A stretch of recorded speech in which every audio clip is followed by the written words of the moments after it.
Hi guys, welcome back to my channel. Tonight we're stepping into a place where history doesn't just live in books, it breathes in the wind, it echoes through stone, and it waits silently under the moonlight. This is the ancient Great Wall of China, but not the Great Wall you see in crowded travel videos, not the one filled with footsteps, laughter, and daytime noise. This is the Great Wall at night, when the sky turns deep and endless, when the world grows quiet, and the wall becomes something almost unreal, like a sleeping dragon stretched across the mountains, guarding secrets older than memory. In this series, The Night Silence of China's Ancient Great Wall, we're not here to rush through facts like a textbook, and we're not here to chase only the bright tourist moments. We're here to feel the atmosphere, to walk slowly through the darkness, to listen to the silence, and to imagine what these stones have witnessed across centuries of war, loneliness, duty, and survival. Because when the sun disappears and the cold air settles into the valleys, the Great Wall changes its personality completely. In daylight, it is proud and visible, a monument that shouts its greatness to the world. But at night, it becomes mysterious, almost spiritual, as if the wall itself is remembering everything it has ever endured. The shadows stretch longer along the bricks, the watchtowers stand like silent sentinels, and every step feels heavier, as though the ground is asking you to walk with respect. The wind-up here is different too. It doesn't just blow, it whispers, sliding through the cracks between stones, climbing the stairs, circling the towers, carrying faint sounds that could be nothing, or could be echoes of the past. Imagine standing alone on a section of the wall where no one else is around, where the lights of distant villages flicker far below like scattered stars on the earth, and above you the sky is filled with real stars, sharp and cold, watching without blinking. The air is thin and crisp, the mountains are dark silhouettes, and the wall keeps moving forward into the night as if it never ends. This is where imagination becomes powerful, because the Great Wall was not built for beauty, it was built for fear, for defense, for survival, for the idea that danger could come at any moment from beyond the horizon. And at night, you can almost feel that old tension returning, as if the wall is still doing its job, still waiting for footsteps that are not supposed to be there. You start to think about the soldiers who once stood guard in these towers, wrapped in rough clothing, hands stiff from cold, eyes scanning the darkness for movement, knowing that if they failed to notice the enemy, the consequences would be devastating. They didn't have modern lights, they didn't have comfort, and they didn't have the luxury of believing the night was peaceful. For them, the night was the most dangerous time, when shadows could hide armies, when silence could hide intention, and when a single mistake could change the fate of entire villages. So when we walk here in this calm darkness, we are not just visiting a landmark, we are stepping into the emotional atmosphere of those long-forgotten nights, where courage was not loud or dramatic, but quiet and constant.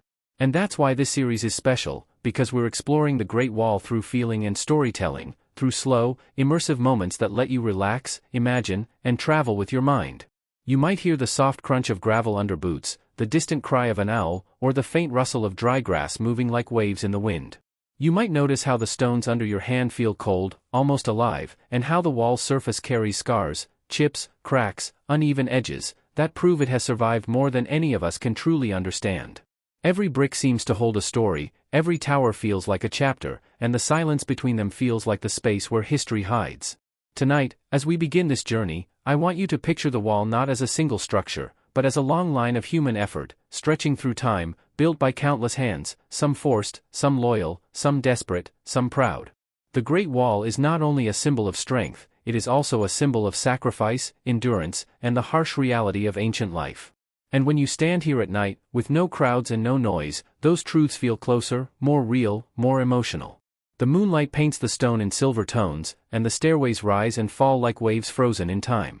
In the distance, you may see the outline of another watchtower, barely visible, like a ghost on the ridge. And as you move toward it, you might feel as if you are walking not only through space, but through centuries. This is the kind of atmosphere that makes you breathe slower, think deeper, and forget the modern world for a while. So whether you're watching this video to relax, to fall asleep, to learn, or simply to feel something different, you're in the right place. In this series, we will explore the Great Wall's silent nights, its hidden corners, its endless stairways, its lonely towers, and the emotions that rise when history meets darkness. We'll imagine the torches that once flickered here, the warning fires that once burned on distant peaks, and the quiet prayers whispered by tired soldiers who only wanted to survive until morning. We'll follow the wall as it disappears into misty mountain shadows, and we'll listen to the night as it wraps itself around ancient stone. So get comfortable, lower the lights, put on your headphones if you have them, and let your mind travel. Because tonight, the Great Wall isn't just a wall, it's a living memory under the stars, and its silence has a story to tell. Welcome to the night silence of China's ancient Great Wall. Let's begin. Night arrives slowly over the mountains, not like a sudden curtain but like a gentle hand lowering the world into stillness, and somewhere far above the sleeping valleys the ancient Great Wall of China begins to change its face. In the daytime it stands proud and visible, crowded in memory with tourists and sunlight, but at night it becomes something older, quieter, and more secretive, as if the stones themselves are exhaling after centuries of holding their breath. The last colors of sunset fade into a deep blue, then into black, and the wall stretches across the ridgelines like a dark spine, a silent dragon lying motionless but awake. The air up here is colder than below, sharp enough to sting the lungs, carrying the scent of dry earth and wind-worn grass, and every sound feels amplified because there are so few of them. A step on gravel becomes a small thunder, a loose pebble rolling down a slope becomes a long whisper, and the soft brush of fabric against skin seems too loud for a place that has learned the art of silence.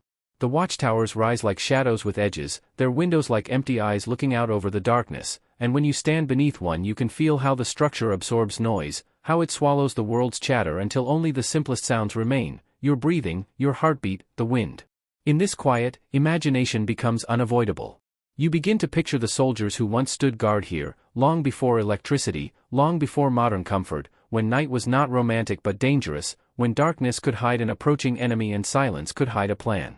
They would have listened the way you are listening now, not for beauty but for survival, searching the far slopes for movement, for a flicker of fire, for a shape that didn't belong. The Great Wall was built to be a boundary, but at night it feels more like a question, stretching forward into emptiness, asking who is on one side and who is on the other, asking what fear looks like when it has no face. The stones under your hand are cold, and their texture is rough, uneven, shaped by weather and time, and it is easy to forget that each brick was placed by human hands, that this silence was purchased with sweat, with exhaustion, with lives spent under a sky that didn't care. The path climbs and dips, stairways rising sharply then falling again, and the wall's rhythm becomes like breathing, up, down, pause, continue, always forward. The night sky above is wide and endless, stars scattered like salt across velvet, and the moon, if it is present, does not flood the landscape with light but paints it in thin silver, enough to outline the mountains and make the wall's curves visible in fragments. Far below, the lights of distant villages glow faintly, warm and small, like reminders that people still live their lives while this ancient giant keeps its vigil. But up here, the modern world feels far away, not because of distance but because of atmosphere, because the wall creates its own reality, a space where time does not move normally. You can stand in one spot and feel centuries stacked around you, the weight of dynasties rising and falling like tides, the echoes of commands shouted in forgotten languages, the creak of leather armor, the dull clink of metal, the tired sigh of a man who has been awake too long.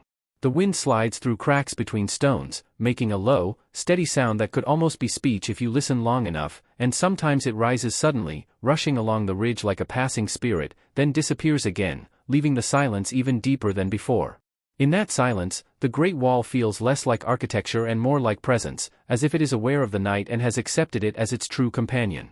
The watchtowers, spaced along the ridgeline, appear one by one as you move forward, emerging from darkness like islands in a black sea, and each one holds its own mood. Some feel open, exposed to the wind, lonely and endless. Others feel sheltered, as if the stones have gathered close to protect what is inside. If you step into the shadow of a tower, the temperature drops, and the air becomes still, and you can imagine a small fire once burning here, its light flickering against stone, its smoke escaping through cracks, while men warmed their hands and stared into the night with eyes that refused to close. They would have spoken quietly, if at all, because loud voices waste energy, and because the night listens. Somewhere in the distance an owl calls, brief and sharp, and the sound cuts through the silence like a blade, then fades, leaving you with the strange feeling that you have been noticed. You keep walking, and the wall surface changes underfoot, from worn stone to uneven steps, from flat sections to steep climbs that make your legs ache, and the physical effort pulls you deeper into the moment. You are no longer thinking about the world you came from, you are thinking about the next step, the next breath, the next stretch of wall that curves into darkness. At times, the wall seems to disappear completely, swallowed by the mountain's shadow, and then it returns again, revealed by moonlight or by the faint glow of the sky, reminding you that it never truly ends, it only hides. And that is the Great Wall's secret at night. It teaches you that history is not always loud, that the past does not always announce itself with trumpets and banners, sometimes it simply waits, silent and patient, until someone is quiet enough to feel it. As you pause and look back, the path behind you is a thin line of stone fading into black, and ahead of you the wall continues, climbing toward a watchtower that looks like a sleeping beast on the ridge. The wind brushes your face, cold and clean, and for a moment you understand why this place can feel both peaceful and heavy at the same time. Peaceful, because the night has softened everything, because the world is quiet, because the stars are watching gently.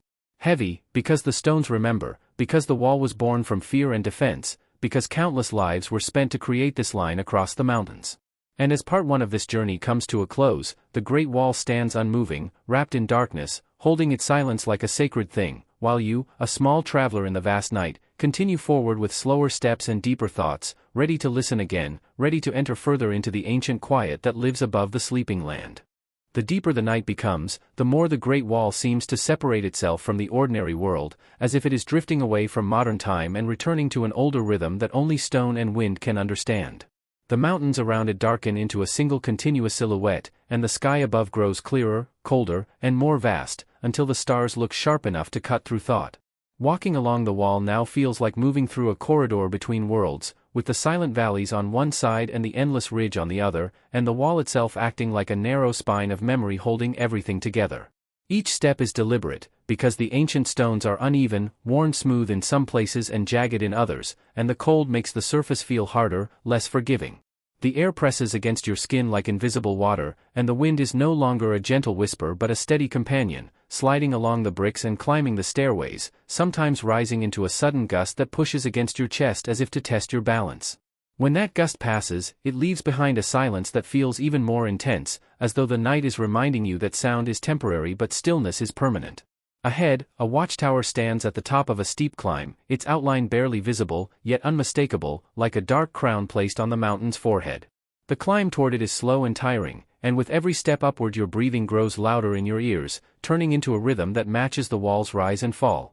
You begin to understand how exhausting it must have been for ancient guards to patrol this same path, carrying equipment, carrying responsibility, carrying fear that never truly rested. Their world was not filled with the comfort of certainty. It was filled with questions. Will the night stay quiet? Will the next shadow move? Will the warning fires need to be lit before dawn? Those questions still linger here, not as loud thoughts but as faint pressure in the atmosphere, as if the stones have absorbed them and refuse to let them go. When you finally reach the watchtower, it feels like arriving at a silent refuge, a place where the wall gathers itself and pauses.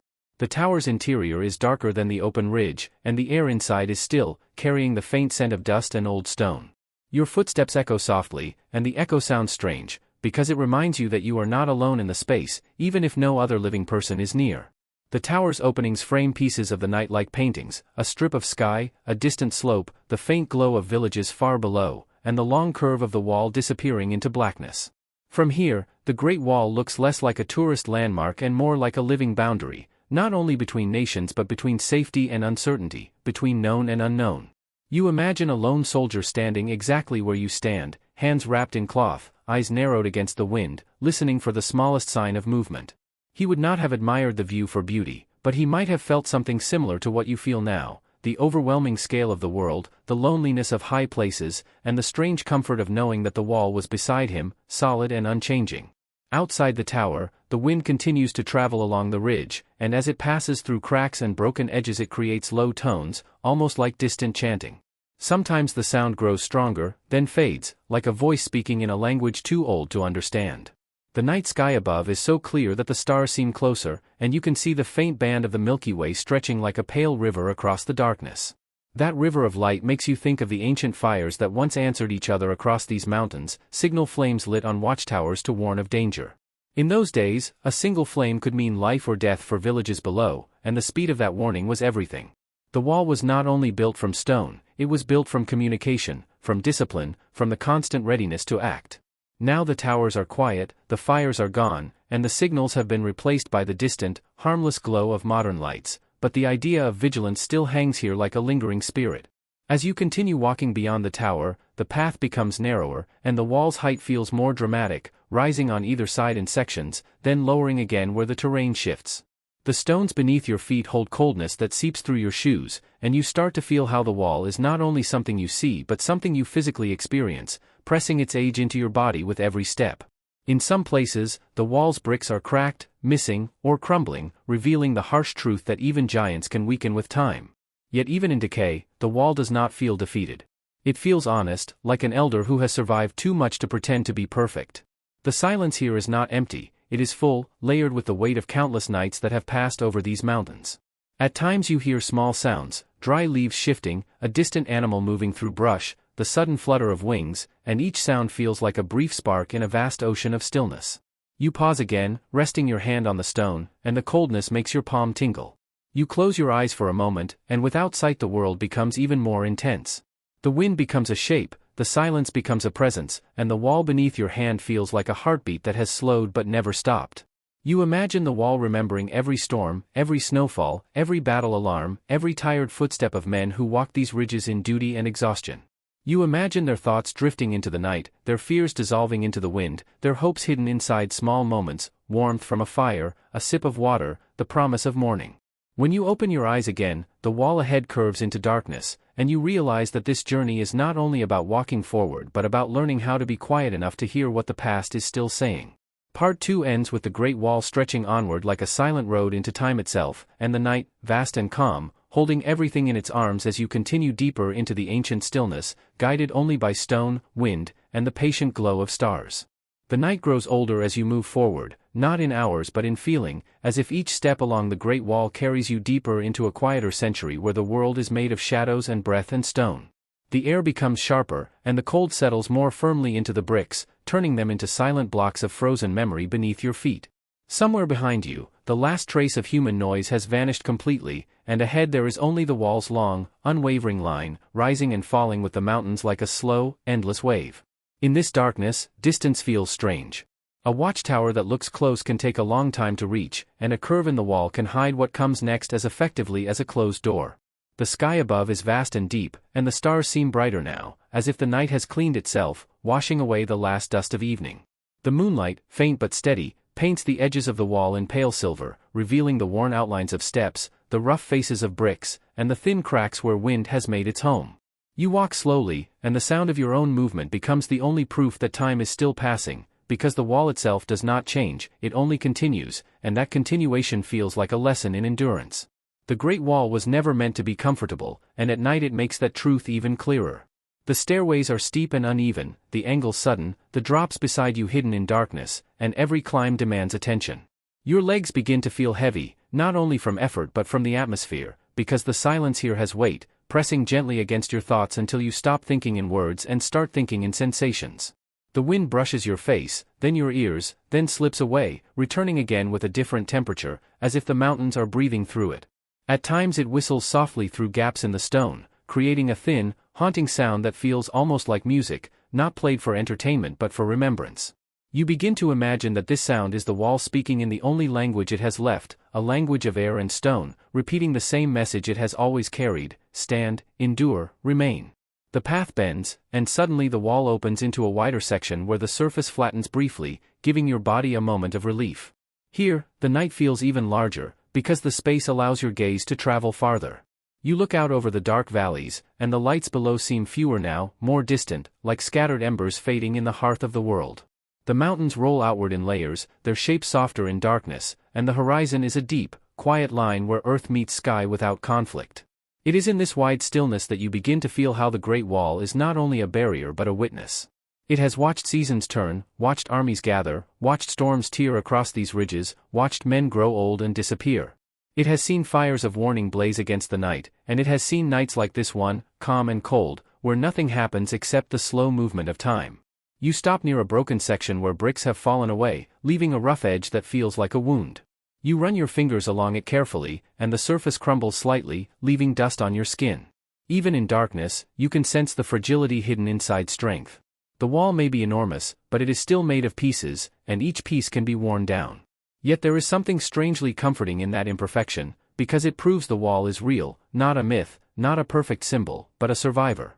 You continue forward, and another watchtower appears ahead, smaller than the last, sitting lower on the ridge like a tired guardian.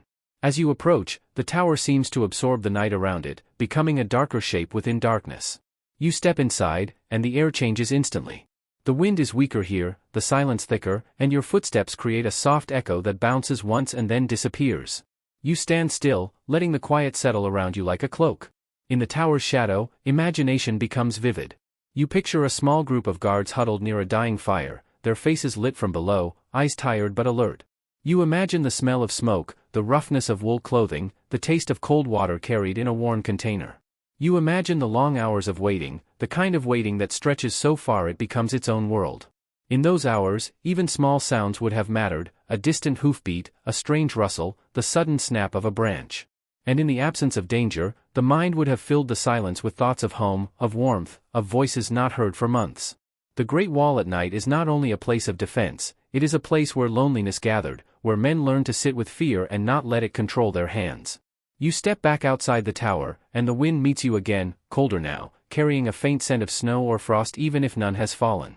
The sky seems to tilt wider, and you notice the stars shifting slowly, almost imperceptibly, reminding you that the universe moves even when the wall does not. You walk on, and the wall stones begin to glimmer faintly where moonlight touches them, like scales on a sleeping creature. The stairways descend sharply, and you take them carefully, feeling the strain in your knees, feeling how the wall demands respect in every movement. Below, the wall narrows again, and the mountains close in, creating a corridor of darkness where the wind funnels and grows louder. It rushes past you in a steady stream, and for a moment it feels like the night is alive, moving with intention, pushing forward along the ridge as if it too is traveling. You pause and listen, and in that listening you realize something subtle: the silence of the Great Wall is not empty. It is layered with natural sound, with wind, with distant animals, with the faint settling of stone as temperature shifts. It is a silence that includes life, not a silence that denies it. That is what makes it so calming, so deep, because it feels like the world is resting rather than dying. As part 3 draws to a close, you find yourself standing at a point where the wall curves out of sight again, disappearing into the darkness like a road leading into a dream. Your breath rises in faint clouds, your hands are cold, and your heart feels steady, slower than before, matching the pace of the night. The Great Wall continues ahead, patient and endless, and you understand that this journey is not about reaching an end. It is about surrendering to the quiet, letting the ancient stones guide your thoughts into stillness, and walking forward through the night as if you are walking through time itself, one silent step at a time. The night now feels settled, as if it has fully claimed the mountains and wrapped the Great Wall in a cloak of deep, unbroken quiet. The air has grown colder, not sharply but steadily, the kind of cold that sinks into stone and stays there, turning every brick into a silent reservoir of frost. Your footsteps continue along the ancient path, and each step feels like a small agreement with the wall itself, a promise to move slowly, to listen carefully, and to respect the weight of time. The Great Wall stretches ahead like a dark ribbon pulled tight across the ridgelines, rising toward distant watchtowers that appear and vanish as the terrain folds and unfolds. In the moonlight, the wall is not fully revealed, only suggested, edges glowing faintly, surfaces catching pale silver, shadows deepening in the cracks where centuries have settled. The sky above is vast and clear, and the stars look endless, as if the heavens are a great sea and the wall is the shore where earth meets the infinite. Somewhere far below, the world continues its ordinary life, but up here the silence feels complete, a rare kind of quiet that seems to erase modern thought and replace it with something older and calmer. You begin to notice how the wall guides not only your body but your mind. The rhythm of walking becomes meditative: climb, pause, breathe, descend, continue. The uneven stones demand attention, and that attention becomes a form of peace, because there is no room for unnecessary worry. The night wind brushes against your face, then slips away, returning again with a soft hiss as it passes along the parapets. It moves like an invisible traveler, never stopping, never tired, and you imagine it has walked this wall for longer than any soldier ever did. At times it whistles through a narrow gap, creating a thin, mournful tone, and for a moment it sounds like distant singing, not joyful, but steady, as if the wall is being lulled into sleep by a song the mountains have always known. You reach a section where the wall narrows and the steps become steep again, and the climb pulls heat into your muscles even as the cold air tries to steal it away. Your breath grows louder, turning into a soft rhythm that fills your ears, and you can feel your heartbeat steady and strong, a reminder that you are alive in a place built for survival. As you rise higher, the view opens suddenly, and you pause without thinking, drawn by the vastness. The mountains stretch outward like dark waves frozen mid-motion, and the valleys between them are pools of blackness where mist might be resting unseen. The Great Wall curves away into that darkness, and its shape is so long and patient that it seems impossible for human hands to have made it. Yet it was made, brick by brick, under sun and rain, under pressure and fear, by people whose names are mostly forgotten. At night, that truth feels closer. The wall is not only a symbol, it is a record of effort, of endurance, of lives spent carrying stones, building towers, standing guard, and waiting. You begin to imagine those workers and soldiers again, not as distant figures in history, but as real people who once stood where you stand now, feeling the same wind on their faces, looking at the same stars, wondering how many nights they would have to endure before they could rest. You walk onward and the next watchtower appears, larger and more solid, its silhouette sharp against the sky. As you approach, it feels like approaching a sleeping fortress, a place where silence has been stored for centuries. The entrance is dark, and when you step inside, the sound of the wind fades instantly, replaced by a heavy stillness that makes the air feel thicker. Your footsteps echo softly against stone walls, and the echo feels strange, because it sounds like a second presence following you. You stand in the center of the tower and look up through a broken opening where the sky is visible, a patch of stars framed by ancient stone. It feels like looking through the eye of the past. In this enclosed space, you can almost sense the tension that once lived here, the quiet readiness, the constant listening, the awareness that danger could arrive without warning. The tower was not built for comfort, yet it offered shelter from wind and snow, a place where men could gather their strength. You imagine the glow of a small fire flickering against these walls, casting dancing shadows that made the tower seem alive. You imagine whispered conversations, short and careful, because silence was not only peaceful, it was protective. Outside, the wall continues its long vigil, but inside, time feels suspended, as if the tower holds every night it has ever witnessed in its stones. When you step back out, the cold hits you again, sharper now after the brief stillness. The wind greets you like an old companion, and you continue forward, following the wall as it descends into a darker section where the mountains rise close on either side. Here the night feels more intimate, less open, and the sound of the wind becomes more focused, funneling along the wall like water through a narrow channel. It rushes past you, tugging at your clothing, and for a moment you feel as though the wall itself is moving, as though it is a living creature stretching and shifting beneath the stars. The stones underfoot are worn, and some steps are cracked, forcing you to place your feet carefully. You run your hand along the parapet, and the roughness of the brick scrapes lightly against your skin, leaving a faint sting that makes the wall feel even more real. In the distance, you hear a faint sound, perhaps an animal moving through brush, perhaps a bird calling once and then falling silent. The sound is small, but in this quiet it feels significant, like a single drop of water in a still lake. You pause and listen, letting the night settle around you again. The Great Wall does not respond with words, but it responds with presence, with the steady certainty of stone, with the endless line of its body stretching across mountains that have outlived empires. You realize that the wall's silence is not emptiness, it is a kind of wisdom, a reminder that the world does not always need noise to be meaningful. As Part 4 comes to its end, you stand on a high point where the wall curves away and disappears into darkness once more, and you feel a calmness spreading through you, the kind of calmness that comes from being small under a vast sky, from walking beside something ancient and unchanging, from letting the night carry your thoughts away like leaves in the wind. The Great Wall remains, quiet and watchful, and you continue forward into the deep stillness, ready for whatever the next stretch of darkness will reveal. The night has reached its deepest hour, the time when even the wind seems to slow down and the mountains feel heavier, as if the entire landscape is sleeping with one eye open.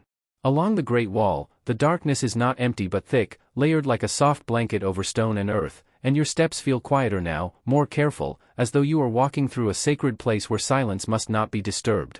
The wall beneath your feet is cold and firm, and the bricks seem to hold the chill of countless nights, storing it patiently until the air grows still enough to feel it. Above you, the sky is a wide ocean of black, and the stars appear brighter than before, scattered in endless patterns that make you feel both peaceful and small. The moon, if it is visible, is pale and distant, its light thin like a veil, touching the edges of the wall and turning parts of it into faint silver lines that guide your path forward. The Great Wall stretches ahead, rising and falling across the ridges like a sleeping dragon's spine, and the watchtowers along it appear as dark shapes, silent and unmoving, like guardians who have been standing for centuries without ever shifting their stance. You keep walking, and the rhythm of movement becomes a kind of meditation. Step, breath, listen, pause, continue. The wall's uneven stones demand your full attention, and in giving that attention you find a quiet clarity, because there is no room for distraction. The modern world feels far away now, not because it is distant, but because it has been swallowed by this ancient atmosphere. Here, there are no screens, no bright lights, no endless voices. There is only stone, sky, wind, and the slow passage of time. As you move along a narrow section, you feel the drop on one side hidden by darkness, and the wall seems to guide you like a hand on your shoulder, reminding you to stay close, to respect the terrain, to walk with humility. The air brushes against your face, cold enough to make your cheeks numb, and your breath rises in soft clouds that vanish almost instantly, like thoughts dissolving before they can fully form. You pause at a bend where the wall curves sharply, and for a moment the path ahead disappears completely. It feels like standing at the edge of the unknown, and you understand why this wall was not only a physical barrier but a psychological one. It was built to create certainty in an uncertain world, to draw a line where fear could be managed, where danger could be watched, where the horizon could be controlled. Yet at night, the wall also reveals how fragile certainty can be, because darkness does not respect boundaries. It flows over stone, into towers, across ridges, and it makes everything feel mysterious again.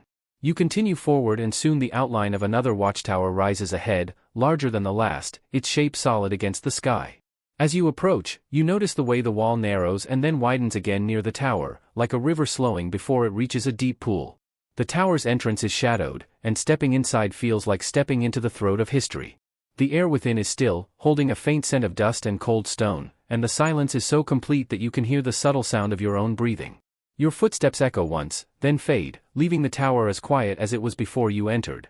You look through one of the openings and see the world framed in darkness, distant mountains, a thin line of wall stretching away, and far below, the faint glow of scattered lights like fireflies trapped in the valley. It is strange to see those lights from here, because they look fragile and temporary compared to the wall's ancient permanence. The wall has outlived countless villages, countless rulers, countless lives, and yet it still stands, still watching, still holding its line across the mountains. You imagine a soldier standing in this same tower, eyes narrowed against the wind, hands stiff with cold, listening for danger that might never come but could come at any moment. His mind would have been trained to read the night like a book, the shape of shadows, the movement of clouds, the sound of distant animals, the flicker of any unnatural light. He would have known that the difference between safety and disaster could be as small as a single missed sound. In that thought, the tower feels heavier, as if it carries not only stone but responsibility. You step back outside, and the wind greets you again, stronger now, rushing along the ridge as though the mountains are exhaling. It moves through the wall's gaps and broken edges, creating low, hollow tones that rise and fall like distant horns. The sound is haunting but not frightening. It feels like a reminder that nature has always been the wall's true companion, shaping it, testing it, wearing it down, and yet never destroying its spirit. You walk onward, and the wall descends into a darker stretch where the sky feels lower and the mountains close in. Here, the night becomes more intimate, and the silence becomes more concentrated, as if it has gathered in this narrow passage. The stones beneath your feet are more worn, and you can feel the unevenness through every step, like the wall is telling you where time has pressed hardest. You run your fingers along the parapet again, and the rough surface scrapes gently against your skin, leaving a faint dust that clings to your fingertips. That dust feels like the wall's fingerprint, a small piece of its age transferred to you. In the distance, you hear a brief sound, perhaps the flutter of wings, perhaps the snap of a twig, and then everything returns to stillness. You stop and listen, letting the silence fill your ears, letting it calm your thoughts until you feel almost weightless inside. In this moment, you realize that the Great Wall at night is not only a place of history but a place of reflection. It teaches you patience, because it stretches endlessly. It teaches you humility, because it stands taller than your worries. It teaches you stillness, because the night demands it. And as Part 5 comes to its end, you stand once more on a high section where the wall curves away into darkness, disappearing like a road into a dream, while above you the stars continue their slow, silent journey across the sky. The Great Wall remains unmoving, ancient and watchful, and you continue forward with a quiet heart, ready to enter the next chapter of this endless night journey. The night begins to feel thinner, not because it is ending yet, but because the mind has grown used to its silence, and what once felt overwhelming now feels like a deep, steady ocean you can float upon without fear. Along the Great Wall, the darkness remains strong, but it no longer seems like a stranger. It feels like an old companion walking beside you, matching your pace, teaching you how to move quietly and how to listen without forcing meaning into every sound. The stones beneath your feet are still cold, still uneven, still demanding respect, and yet there is a strange comfort in their certainty. They do not change their shape for anyone. They simply exist, holding their line across the mountains as they have done for centuries, and in that unchanging presence there is a calmness that settles into your chest. The wall rises again into a steep climb, and you take it slowly, feeling your muscles tighten and release, feeling your breath deepen as the cold air fills your lungs. Above, the stars remain sharp and countless, but now you notice something subtle at the edge of the horizon, a faint softening, a barely visible shift in the blackness, as if the sky is beginning to remember that dawn exists somewhere beyond these ridges. It is not light yet, not even close, but it is a gentle promise, a quiet hint that the night is not endless. Still, the Great Wall does not rush toward morning. It remains fully in the present, fully in the dark, and your journey continues within that darkness as if time itself has slowed to match the wall's patience. The wind is calmer now, less aggressive, sliding along the bricks in a smooth, steady flow, and when it passes through gaps in the stone it creates a soft tone, almost like a low flute. That sound drifts behind you and fades, leaving the silence intact. You reach a section where the wall surface is flatter, and you walk more easily, allowing your gaze to travel outward. Far below, the valley is still a pool of shadow, but the scattered lights of distant villages look softer now, less like sharp points and more like gentle embers. The mountains around them are dark and quiet, their shapes layered one behind another like sleeping giants. You pause and rest your hand on the parapet, feeling the rough texture beneath your palm, and you imagine how many hands have touched the same stone. Workers, soldiers, travelers, caretakers, and dreamers, each one leaving nothing visible behind, yet adding to the invisible history that lives in the wall's presence. The Great Wall is often spoken of as a symbol of power, but at night it feels more like a symbol of persistence, a long proof that human effort can stretch across impossible distances, even if the reasons behind that effort were born from fear and conflict. As you continue walking, a watchtower appears ahead, but this one is different. It sits slightly lower, sheltered by the ridge, and its outline looks softer, as if the mountain itself is protecting it from the wind. Approaching it feels like approaching a quiet home that has been abandoned for centuries. The entrance is dark, and inside the air is still and heavy, holding the scent of old stone and dust. Your footsteps echo faintly, and the echo sounds like a whisper repeating your movement. You stand near an opening and look out. The wall continues in both directions, disappearing into darkness behind you and ahead of you, and for a moment you feel like you are standing at the center of something endless. You imagine the tower in its living days, when it was not a ruin but a working station, when men were assigned to it, when supplies arrived, when signal fires were prepared, when the night was watched like a predator watches the edge of a forest. Those men would have learned the language of the mountains, how the wind changes before a storm, how the cold deepens before snowfall, how the silence shifts when something moves nearby. They would have learned to read the dark, to trust their ears more than their eyes, and to stay awake even when exhaustion begged them to sleep. That kind of vigilance is hard to imagine now, standing here in peaceful quiet, but the tower holds the memory of it, like a faint shadow pressed into stone. When you step back outside, you notice the air has changed again. It is still cold, but it feels slightly less harsh, as if the night's grip is loosening just a little. The wind moves gently across the ridge, and the wall's bricks catch a faint hint of pale color from the sky, a barely visible gray that wasn't there before. It is the first sign that the night is beginning to shift toward morning, and that shift feels emotional, because it reminds you that every long darkness eventually moves on. Yet the Great Wall remains calm, unchanged, as if it has seen this transition thousands of times and knows there is no need to hurry. You walk onward, and the wall descends into a narrow passage where the stones rise higher on both sides, creating a corridor of shadow. Here the silence becomes more concentrated again, and your footsteps sound softer, absorbed by the ancient surface. You hear a distant call, perhaps a bird waking early, perhaps something hidden in the brush, and the sound feels like a tiny spark in the quiet, the first voice of the coming day. You pause, listening, and the wall around you feels like it is listening too, as if even stone can sense the shift in the world. The sky continues to lighten very slowly, not brightening but thinning, turning from pure black to a deep charcoal, and the stars begin to lose their sharpness one by one, fading gently as if they are being pulled back into the fabric of the heavens. The mountains remain dark, but their edges become clearer, and the wall's curves become more visible, revealing its endless shape with greater honesty. In this growing clarity, you feel a different kind of silence, one that is not the heavy stillness of midnight but the quiet anticipation of early morning. It is the silence of a world preparing to wake, of animals shifting in hidden places, of distant villages beginning to stir. Yet here on the Great Wall, the awakening feels slow and respectful, as if the mountains do not want to disturb the ancient stones too quickly. As Part 6 comes to its end, you stand on a high section where the wall stretches forward into the dim horizon, and you can sense dawn approaching like a soft presence beyond the ridges. The cold air still surrounds you, the stone still holds its age, and the watchtowers still stand silent and watchful.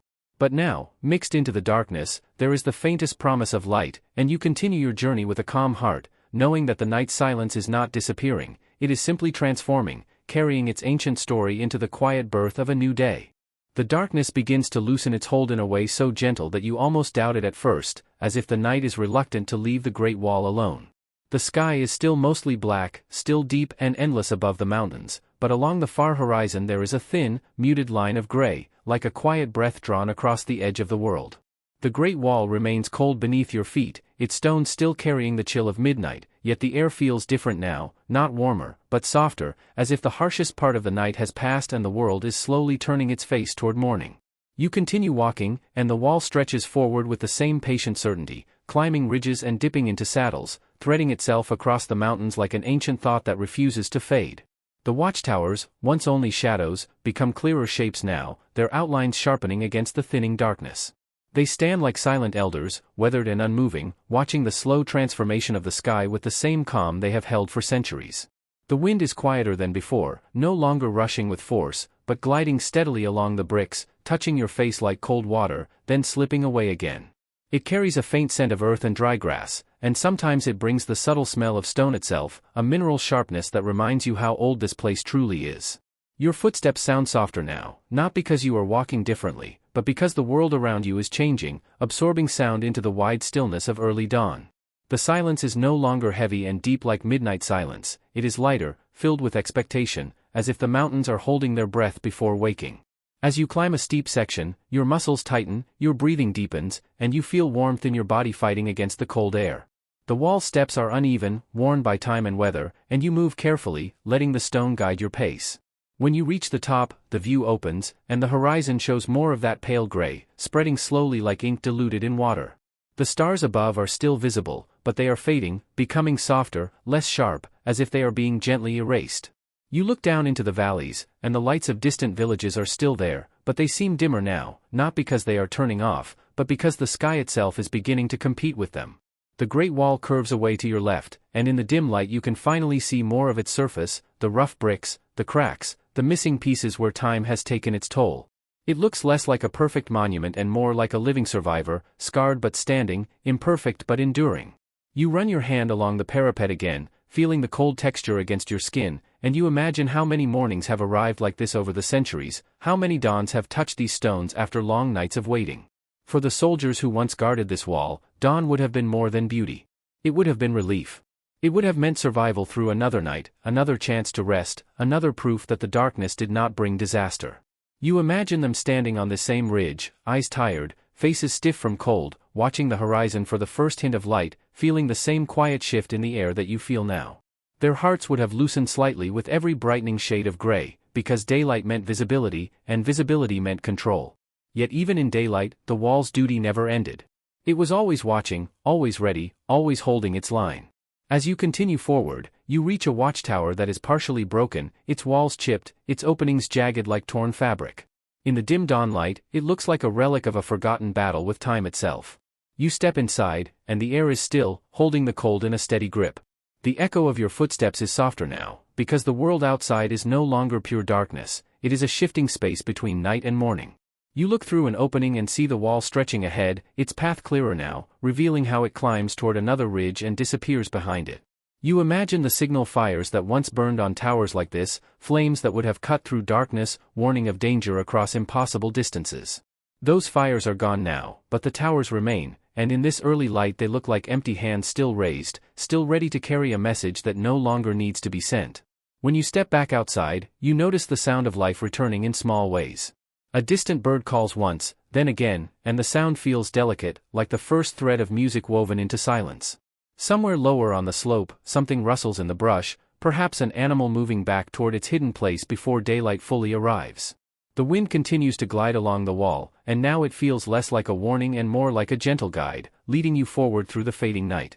The sky grows brighter, slowly, patiently, and the mountains begin to reveal their textures, ridges, cliffs, scattered trees, dry patches of grass. The wall stones shift in color from black to dark gray, and then to a muted brown, and the watchtowers become more defined, their shapes no longer mysterious but still powerful. Yet even as the light increases, the Great Wall does not lose its quiet. The silence remains, but it changes character. It becomes a calm morning silence, the kind that exists before the world becomes busy, before voices and footsteps fill the day. It is the silence of a fresh beginning, and it feels gentle after the deep stillness of midnight. You pause again at a high point and look back, and behind you the wall fades into the dimness, still holding traces of night in its shadows. Ahead, the horizon continues to brighten, and the first hint of pale color touches the edge of the sky, not yet gold, not yet sunrise, but the promise of it. You feel the cold air in your lungs, clean and sharp, and you realize that the Great Wall has carried you through a journey not only across mountains but across moods, from the heavy silence of deep night to the lighter quiet of approaching dawn. As Part 7 comes to its end, you stand between darkness and morning, surrounded by ancient stone and endless sky, and the wall continues forward with the same unwavering patience, guiding you into the next chapter where the night's silence will slowly transform into the quiet awakening of a new day. The horizon now holds a delicate brightness, a thin veil of pale light that spreads slowly across the mountains as if dawn is unfolding with careful hands, unwilling to disturb the Great Wall too suddenly. The night is still present, lingering in the deepest shadows between the ridges and inside the watchtowers, but it no longer feels like an endless ocean. It feels like a fading dream, still powerful, still close, yet gently slipping away. The Great Wall beneath your feet remains cold, the stone still carrying the memory of midnight, and as you walk you can feel how the chill rises through the soles of your shoes, reminding you that this place does not warm quickly. The air is crisp and clean, and each breath feels like it clears your mind, leaving behind only calmness and quiet awareness. Above, the stars have begun to disappear one by one, not vanishing suddenly but dimming softly, like lanterns being lowered in a distant city. The sky is turning from black into deep charcoal, and then into a muted gray-blue, and in that shifting color the wall's surface becomes clearer. The bricks are no longer just dark shapes, they reveal their rough textures, their uneven edges, their small cracks and missing pieces where time has quietly taken what it wants. The watchtowers ahead are now visible as true structures rather than silhouettes, standing with a worn dignity, their walls chipped, their corners softened by weather, their openings like eyes that have watched too many centuries to be surprised by anything. You continue forward, and the silence around you changes again. It is no longer the heavy silence of deep night, where every sound feels like a disturbance. It is the quiet of early morning, the kind of silence that holds anticipation, the kind that feels like the world is stretching slowly before opening its eyes. A faint bird call rises from somewhere below, brief and gentle, and then fades. It does not break the silence, it blends into it, becoming part of the calm. The wind moves lightly along the wall, not rushing now, but drifting, brushing your face with cold fingertips. It carries the scent of earth and dry grass, and in some moments, a hint of smoke or distant cooking from villages far below, faint enough to be imagined, yet real enough to make you feel the presence of life beyond these ridges. As you climb another steep section, your muscles warm, and your breath becomes deeper, more steady. The wall steps are uneven, and you move carefully, letting the ancient stone dictate your pace. When you reach the top, the view opens wide, and the mountains reveal more detail, layered ridgelines, scattered shrubs, faint paths carved by water and time. The Great Wall curves away across the landscape, and now you can see its true scale more clearly, how it threads across impossible terrain with stubborn persistence. It feels less like a wall and more like a long scar across the earth, a mark left by human determination, shaped by fear, ambition, and the need to protect what lay behind it. In the growing light, you begin to imagine the morning routines of those who once lived and worked here. Soldiers waking stiff from cold, shaking numbness from their hands, checking the horizon, sharing simple food, preparing for another day of watchfulness. The night would have been their hardest test, but the day was not rest. The day was responsibility, patrols, repairs, the endless repetition of duty. And yet, there must have been moments of quiet beauty for them too, moments when the sunrise touched the wall and the mountains glowed softly, moments when they remembered they were not only guards but human beings standing under a vast sky. You walk toward a watchtower that sits on a high point, and in the dim morning light it looks almost peaceful, like a shelter waiting patiently. Inside, the air is still and cold, holding the scent of stone and dust. You step carefully, and your footsteps echo lightly, softer than they did in the darkness, because the world outside is no longer fully asleep. You stand at one of the openings and look out, and the wall stretches ahead like a long road into history, disappearing behind ridges and returning again, as if it is playing hide-and-seek with the mountains. The sky continues to brighten, and a faint warmth begins to touch the edges of the clouds, if there are any, or the horizon itself, turning it slightly lighter, slightly more alive. The shadows on the wall begin to soften, and the stones shift in color from deep gray to muted brown, and you can see the subtle variations in the bricks, the different shapes and sizes that reveal how the wall was built over time, repaired, rebuilt, strengthened, and sometimes left to crumble. It is not one single creation, it is a living timeline made of stone.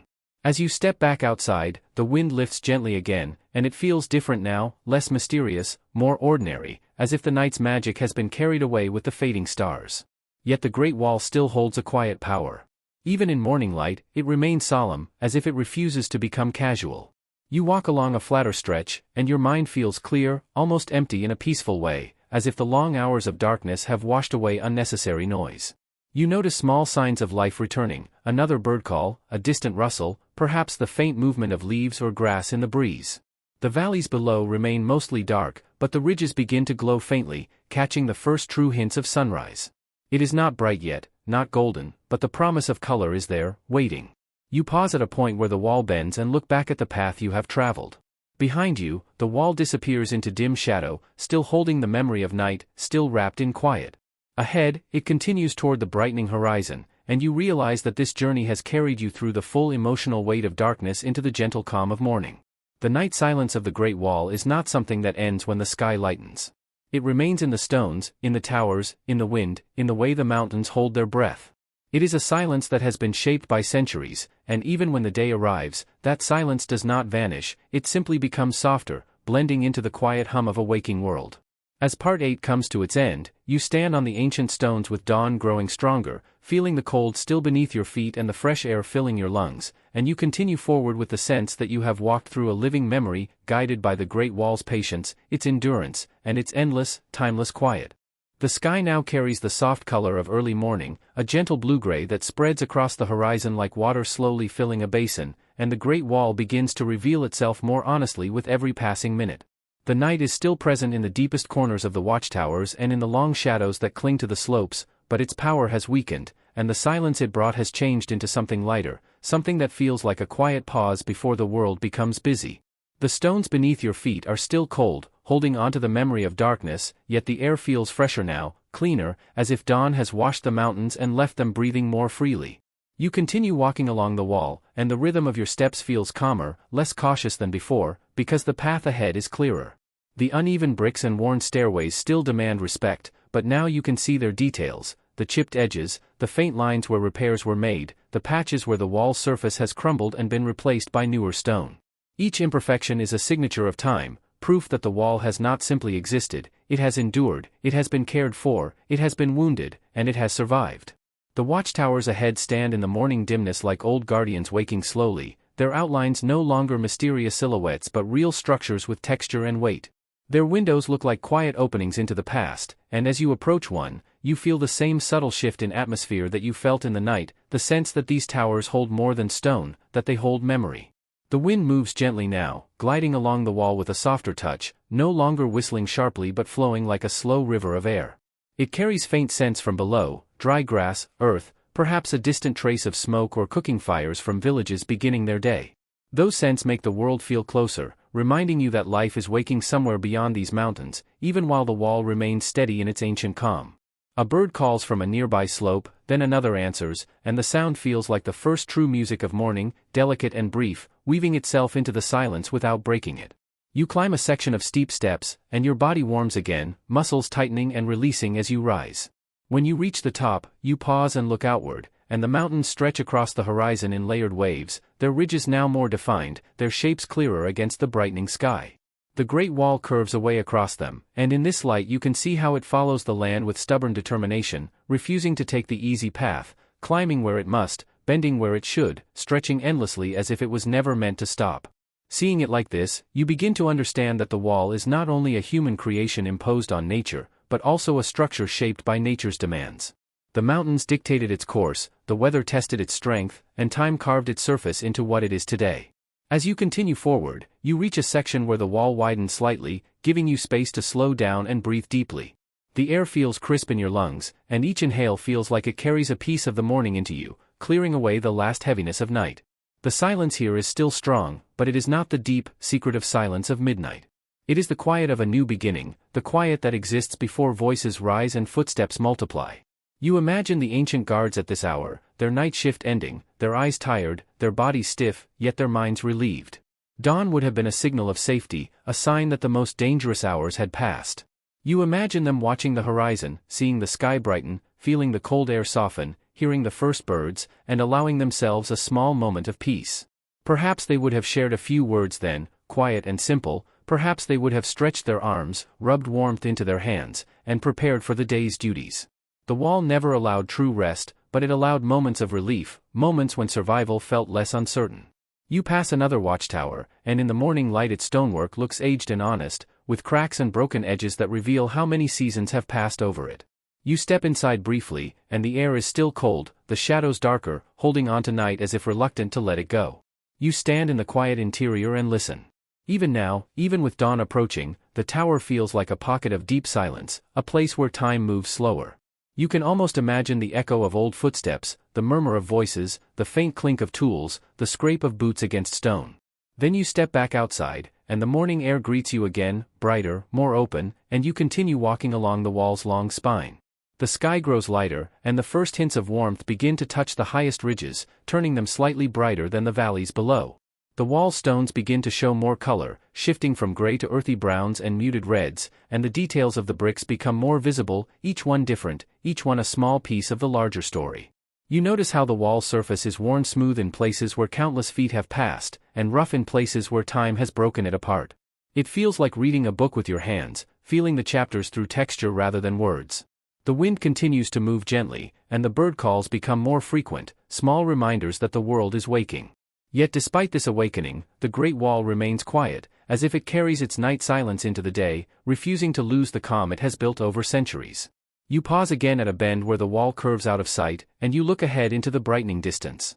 The path continues, and you know there is more to walk, more towers to pass, more history to feel beneath your feet. Part 9 ends here, in this soft early morning, where night has not fully disappeared but has transformed into a quieter kind of peace, and the Great Wall stands steady between darkness and daylight, reminding you that silence is not only something that belongs to the night, it is something that can live within stone forever, waiting for those who are willing to walk slowly enough to hear it.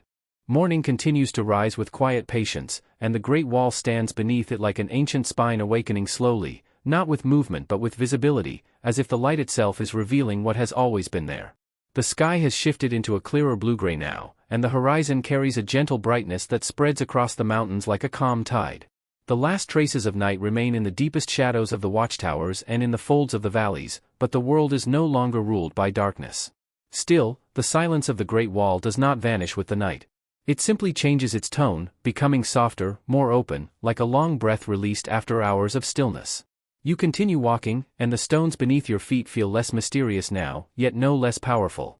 Their textures are clearer, their cracks and worn edges more visible, and the wall's age is written openly in every chipped brick and uneven step.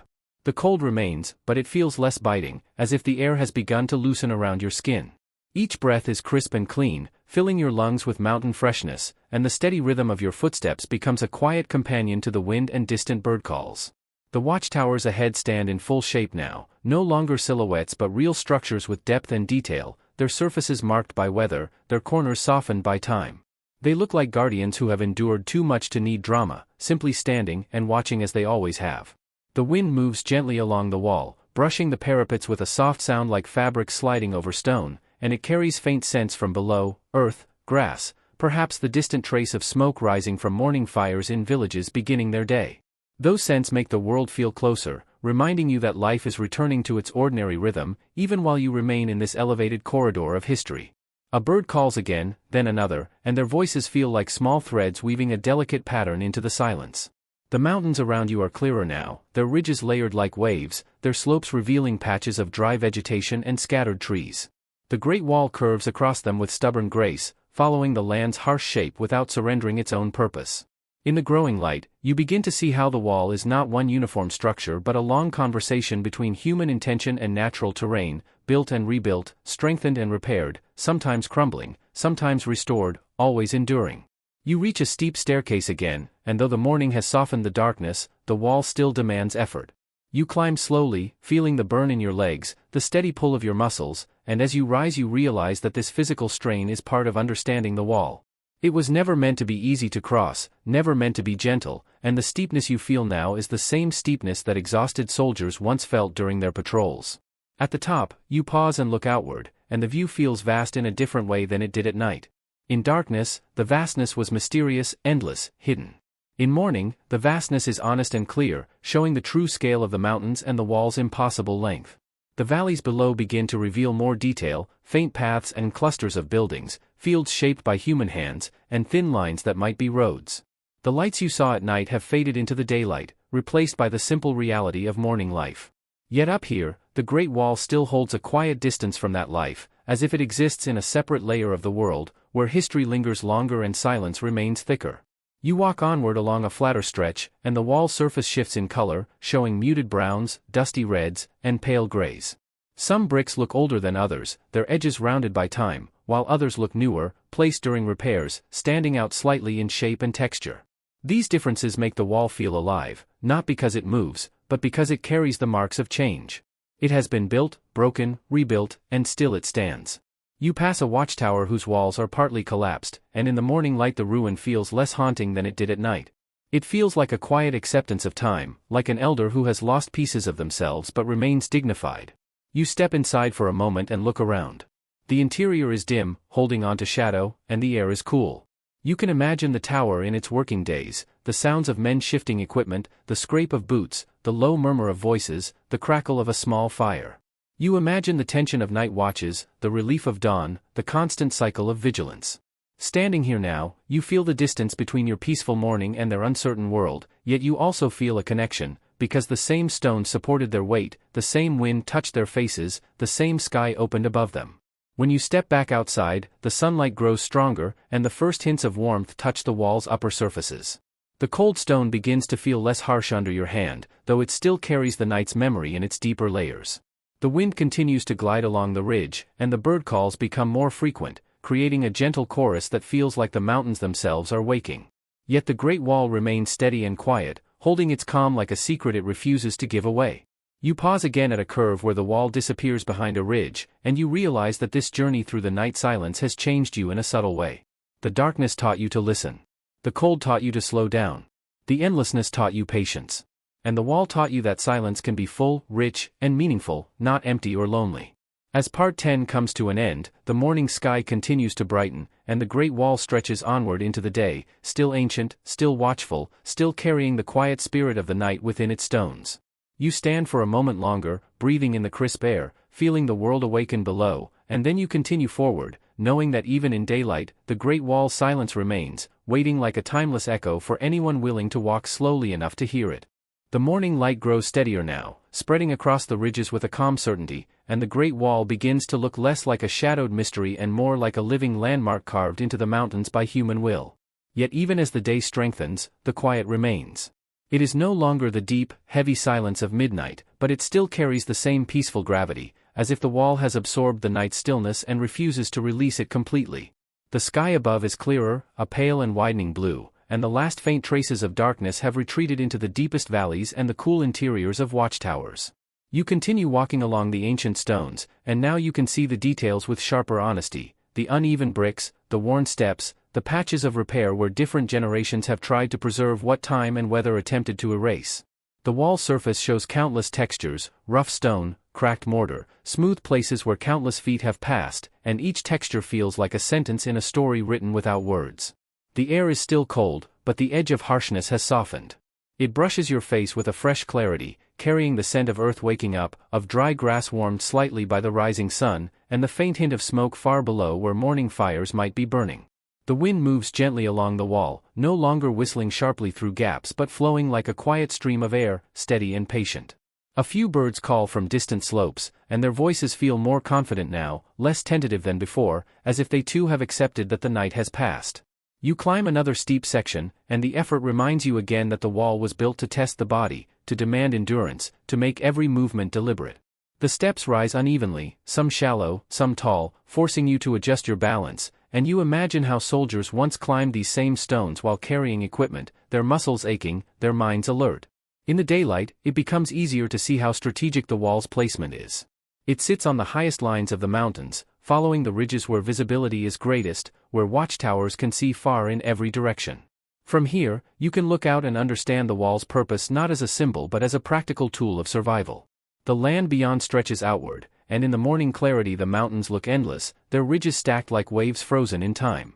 The valleys below are beginning to reveal their shapes more clearly, and the distant villages that once looked like scattered embers now look like real places, clusters of roofs, thin roads, fields shaped by human hands. Seeing them makes you feel the scale of the wall's responsibility. It was not built for itself. It was built to protect lives, to guard communities, to create a sense of safety in a world that often offered none. Yet it was also built from fear, from conflict, from the idea that danger was always waiting beyond the horizon. That tension still lives in the wall's presence, even in daylight, not as violence but as a quiet seriousness. You walk along a flatter stretch where the wall widens, and the sunlight touches the upper stones more strongly. The bricks shift in color, showing muted reds and dusty browns, and the mortar lines appear like thin veins holding everything together. In some places, small plants have found a way to grow between cracks, tiny stubborn signs of life refusing to be denied. Those plants make the wall feel even older, because they show how nature has been slowly reclaiming parts of it, weaving green into stone, softening its harsh edges with time. You pass a watchtower that stands taller than the others, its walls more intact, and you step inside. The interior is dim and cool, holding on to shadow like a memory of night. Your footsteps echo softly, and the sound feels gentle now, less eerie than before, because daylight is waiting outside. You stand near an opening and look out, and the view is breathtaking in its clarity. The wall stretches forward and back, and you can see its curves, its rises, its dips, and the way it disappears behind ridges only to return again. It feels like watching a river of stone flowing across the mountains, a river that does not move but still carries time. You imagine this tower in its working days, the morning shift changing guards, the smell of smoke and simple food, the quiet routines of duty. The men stationed here would have looked out at the same mountains, seen the same sun rising, and felt the same wind. They would have known that peace was never guaranteed, that vigilance was the price of safety. Yet perhaps they also felt moments of awe, moments when the landscape was so vast and the sky so wide that their worries became small for a heartbeat. You step back outside, and the sunlight feels brighter now, warming the wall's surface where it touches. The cold remains in the shadows, but the contrast between sunlit stone and shaded stone creates a pattern of light and dark that makes the wall look like it is wearing the night's last traces, like a cloak slipping off its shoulders. The birds are more active now, their calls weaving through the air, and somewhere in the distance you hear the faint sound of life beginning below, perhaps a far-off vehicle, perhaps a distant voice carried by the wind, so faint it could almost be imagined. Those sounds remind you that the world is waking fully now, that soon the wall may no longer feel completely alone. Yet in this moment, it still belongs to quietness. It still feels like a place where the mind can rest. You slow your pace and let your eyes follow the line of the wall ahead, and you realize that the night silence you came for has not disappeared. It has transformed into a morning stillness that is just as meaningful, because it carries the same sense of timelessness. The Great Wall remains ancient and patient, holding the memory of countless nights and countless dawns within its stones. As Part 11 comes to an end, the day continues to rise, the mountains become clearer, and the wall stretches onward under the brightening sky, still guarding its quiet spirit, still inviting you to walk slowly, breathe deeply, and listen, not only to the sounds around you, but to the deep, enduring silence that lives within history itself. The sun climbs higher with a slow and steady confidence, and the Great Wall begins to glow in places where the light touches it fully, turning old stone into something almost warm in color, as if the ancient bricks are briefly remembering what it feels like to be alive. Yet even as daylight strengthens, the wall does not lose its quiet. It holds on to silence the way a mountain holds on to its shape, firm and unchanged, and the morning seems to respect that stillness, moving gently across the ridges without trying to disturb it. You continue forward along the winding path, and your footsteps sound softer now, not because the stones have changed, but because your own pace has become calmer, as if you have learned the wall's rhythm. The uneven steps still rise and fall, sometimes narrow and steep, sometimes wide enough to let you walk without watching every inch, and each shift in the path feels like a reminder that this structure was built with purpose, not comfort. The bricks beneath you carry the marks of centuries, cracks where frost has bitten, worn edges where countless boots once passed, repairs made by hands long gone, and small imperfections that make the wall feel less like a monument and more like a survivor. The air is still cool, but it has softened, and when you breathe in you taste dryness, earth, and the faint scent of grass warming somewhere below. The wind glides along the wall with a gentle persistence, and it no longer feels like a cold blade cutting through the night, but like a quiet companion guiding you forward. Birds call more frequently now, their voices scattered across the slopes, and their sounds add a lightness to the silence rather than breaking it. In the distance, the mountains stretch outward in layered ridges, their forms sharper under the growing light, and the valleys between them begin to show more detail, as if the world is slowly opening its eyes. You pass another watchtower, and in daylight it looks less mysterious but more honest, its stones showing their true color, its surface revealing weather stains and rough textures, and its openings appearing like calm eyes that have watched too much to be surprised by anything. You step closer and run your hand along the wall surface, feeling the coldness lingering beneath the warmed outer layer, and you imagine how many hands have touched these same stones, guards, workers, travelers, people who lived entire lives under the shadow of this wall. The thought makes the silence feel crowded in a strange way, filled with invisible presence, as if the air holds echoes that only the patient can sense. You continue walking, and the wall curves around a ridge, revealing a long stretch ahead that rises like a spine toward the sky. The sight of it is both beautiful and exhausting, because it shows how endless the journey can feel, and yet it also shows how steady the wall remains, never rushing, never hesitating, simply existing with a quiet stubbornness. You climb again, and the steps demand your attention, forcing you to place each foot carefully, and in that carefulness you find a kind of meditation. The world narrows into the simple act of moving forward, breathing, feeling your muscles work, hearing the wind, hearing the birds, and sensing the vastness around you without needing to name it. When you reach the top of the rise, you pause and look outward, and the view feels larger than before. The sky is brighter now, and the sunlight spills across the ridges in soft gold, creating contrast between sunlit slopes and shaded valleys. The wall behind you stretches back, disappearing into distance, and ahead it continues, bending and rising across mountains that seem to have no end. In this moment, you feel how small you are, not in a way that makes you afraid, but in a way that makes you humble. The wall's age, its length, its endurance, all of it makes your own time feel brief, like a single breath in a long, slow history. And yet you are here, walking it, feeling it, becoming part of its story for a short while, and that thought feels strangely comforting. You walk onward into a section where the wall stones are more broken, where parts of the surface have crumbled and the path becomes rougher. Here, nature has pushed harder against the wall, and small plants have grown through cracks, their green leaves bright against the muted stone. They look delicate, yet they are proof of persistence, proof that even the strongest structures cannot fully resist time. The wall, once built to resist human enemies, now faces a different kind of opponent: wind, rain, frost, heat, and the slow, patient force of nature reclaiming what was taken. You step carefully through this rough stretch, and the wall feels older here, more vulnerable, as if it is showing you its true age without pride or shame. The watchtower ahead is partly collapsed, and when you approach it you see the jagged edges of broken stone, the gaps where walls once stood, the openness where there should have been shelter. Standing beside it, you feel a quiet sadness, not because it is ruined, but because it reminds you that nothing can last forever in perfect form. Even something as vast as the Great Wall must change, must lose pieces, must become different. Yet the ruin also feels peaceful, because it is not an ending, it is simply another stage in the wall's long existence. You move past it and return to a stronger section, and the contrast feels like moving between different chapters of the same story. The wind continues to flow, the birds continue to call, and far below, life continues to awaken. You can almost imagine distant voices, the faint hum of movement, the world becoming active again, but up here the wall still holds a quiet separation, as if it exists above ordinary time. As part 12 comes to an end, the morning has fully arrived, and the Great Wall stands beneath the brightening sky with the same calm strength it held in darkness. The night silence is no longer around you in the same way, but it remains inside the stones, inside the towers, inside the long stretches of empty path, waiting for evening to return.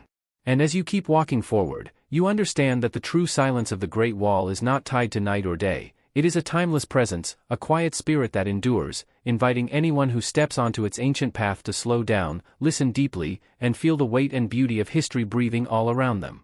The day has now unfolded into full morning, and the Great Wall stretches beneath a brighter sky that feels wide and open, yet the quiet that lives here refuses to fade, as if silence is woven into the mortar itself. Sunlight spills across the stones in soft gold, warming the upper surfaces while the deeper cracks and shaded corners remain cool, holding on to the last private memories of night. You continue walking along the ancient path, and with each step you feel the wall's age more clearly, not as a distant historical idea but as something physical beneath your feet. The bricks rise and fall in uneven patterns, sometimes forming steep stairways that force your breath to deepen, sometimes flattening into calmer stretches that let your body rest. The wall is never truly smooth, never truly easy, and that constant demand makes every moment feel deliberate. In the distance, mountains layer against one another like waves frozen in stone, and the valleys between them are now clearer, showing faint roads, scattered trees, and the shapes of human life far below. Yet up here, the wall remains separate, suspended between earth and sky, as if it belongs to a different rhythm of time. The wind moves steadily along the ridge, no longer sharp with night cold, but still carrying a crispness that keeps the air clean. It brushes your face gently, and you can smell dry grass, earth, and the faint suggestion of smoke rising from somewhere unseen. Birds call more confidently now, their voices crossing the open air in quick bursts, and their sounds feel like small sparks of life that brighten the silence rather than break it. You pass another watchtower, and in the full morning light it appears less mysterious, yet more powerful in its honesty. The stones show weather stains and hairline cracks, the edges softened by centuries of wind and rain, and the openings in the walls look like calm eyes that have watched endless horizons. You step inside for a moment, and the interior is dim, cool, and still. Your footsteps echo softly, and the sound feels like a respectful whisper. Here, the wall silence feels thicker, more concentrated, as if the tower has trapped it overnight and refuses to let it go. You stand near a window-like opening and look outward, and the view is breathtaking in its clarity. The wall curves away across ridges, disappearing behind slopes only to reappear again, a long serpent of stone moving through mountains without ever truly moving. You imagine the ancient guards who once stood here, leaning into this same opening, their eyes scanning the distance for signs of danger. Their lives were measured in watch shifts and weather changes, in tension and waiting, and you wonder how many of them felt moments like this, moments when the world looked so vast and quiet that their fear softened into awe. Stepping back outside, you feel the sunlight again, stronger now, and the wall stones beneath your hand feel slightly warmer on the surface. The contrast between sunlit and shaded areas creates patterns of light and dark that make the wall look like it is wearing time itself, carrying both warmth and cold at once. You walk onward, and the path ahead rises again, steep and demanding. The steps are uneven, some worn down into shallow curves, others still sharp enough to catch your foot if you are careless. You climb slowly, feeling your legs work, your breathing deepen, and your mind narrow into the simple rhythm of movement. In this effort, you find something peaceful. The wall forces you to be present. It does not allow you to rush without consequence, and it does not allow you to drift too far into thought without pulling you back through the physical reality of stone and slope. When you reach the top of the climb, you pause and let your eyes travel across the horizon. The sky is now bright, and the mountains are fully visible, their ridges sharp, their valleys deep, their forms endless. Far below, you can see more signs of life, tiny movements that might be people, faint lines of roads, perhaps even the distant shimmer of something modern. Yet the Great Wall remains unchanged by those distant details. It stands as it always has, a reminder that human life shifts and transforms, while stone can hold a kind of stubborn continuity. You continue forward into a section where the wall looks older and more fragile, where parts of the surface have crumbled and the bricks are less uniform. Here, the wall feels more like a ruin than a monument, and nature seems closer, pressing in from the slopes. Small plants grow between cracks, their leaves bright green against the muted stone, and their presence feels like quiet rebellion, like life insisting on returning no matter how strong the barrier once was. You step carefully through this rougher stretch, and you notice how the wall's shape becomes less precise, less controlled. It is still a wall, still a path, but it is also becoming part of the mountain again, blending into the land that once resisted it. This blending does not feel like defeat. It feels like acceptance. The wall has stood for centuries, and now it is learning how to age, how to soften, how to let time reshape it without losing its identity. You reach another watchtower that has partially collapsed, its stones scattered like broken teeth along the edge. You stand beside it and look at the jagged gaps, and you feel a quiet sadness mixed with respect. Even in ruin, the tower carries dignity. It has done its job. It has watched countless nights, endured countless storms, and now it rests in a broken form that still speaks of strength. You move on, and the wall becomes stronger again, rebuilt and repaired in places where preservation has held it together. The difference between ruin and restoration feels like moving through different eras, different hands, different intentions. Some sections feel ancient and untouched, others feel cared for, shaped by modern effort to keep the wall standing. Yet all of it belongs to the same long story. The wind continues to flow along the ridge, and the birds continue to call, and the silence remains, not empty but full. It is filled with history, with endurance, with the memory of countless footsteps. As Part 13 comes to an end, the Great Wall stretches onward beneath a bright morning sky, still holding the spirit of the night within its stones.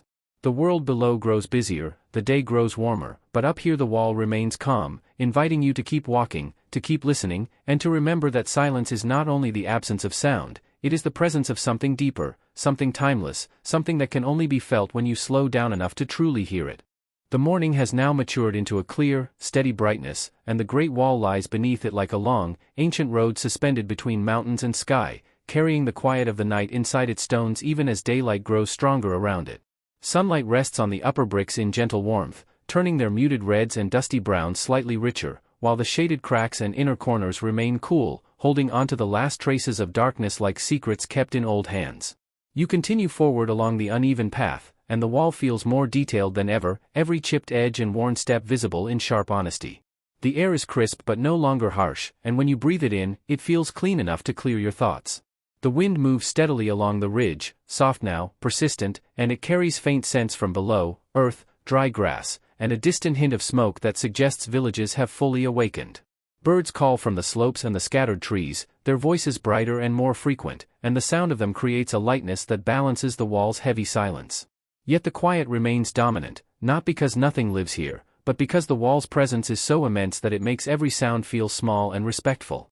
You walk past another watchtower, and in this strong morning light it looks less like a shadowed guardian and more like a weathered witness. Its stones show stains from rain, rough textures where time has scraped away smoothness, and faint cracks that run like thin lines of age across its surface. You step inside briefly, and the temperature drops, the interior air cool and still, as if the tower has trapped the night within its walls. Your footsteps echo softly, and the echo feels gentle, not haunting, like a quiet reminder that sound behaves differently inside old stone. You stand near an opening and look out, and the view is vast in a way that makes you pause. The wall stretches forward and backward across ridges, bending with the land, disappearing behind slopes and returning again, a continuous thread of human effort laid across nature's wild shape. Far below, the valleys are clearer now, showing fields, paths, and small clusters of buildings, and the contrast between the busy potential of life below and the calm stillness up here makes the wall feel like a boundary not only between regions, but between different kinds of time. You step back outside, and the sunlight touches your face again, warm enough now to feel comforting. The stones beneath your feet hold a subtle warmth on the surface, yet when you touch them, you can still feel cold hidden inside, as if the wall's heart remains in the night.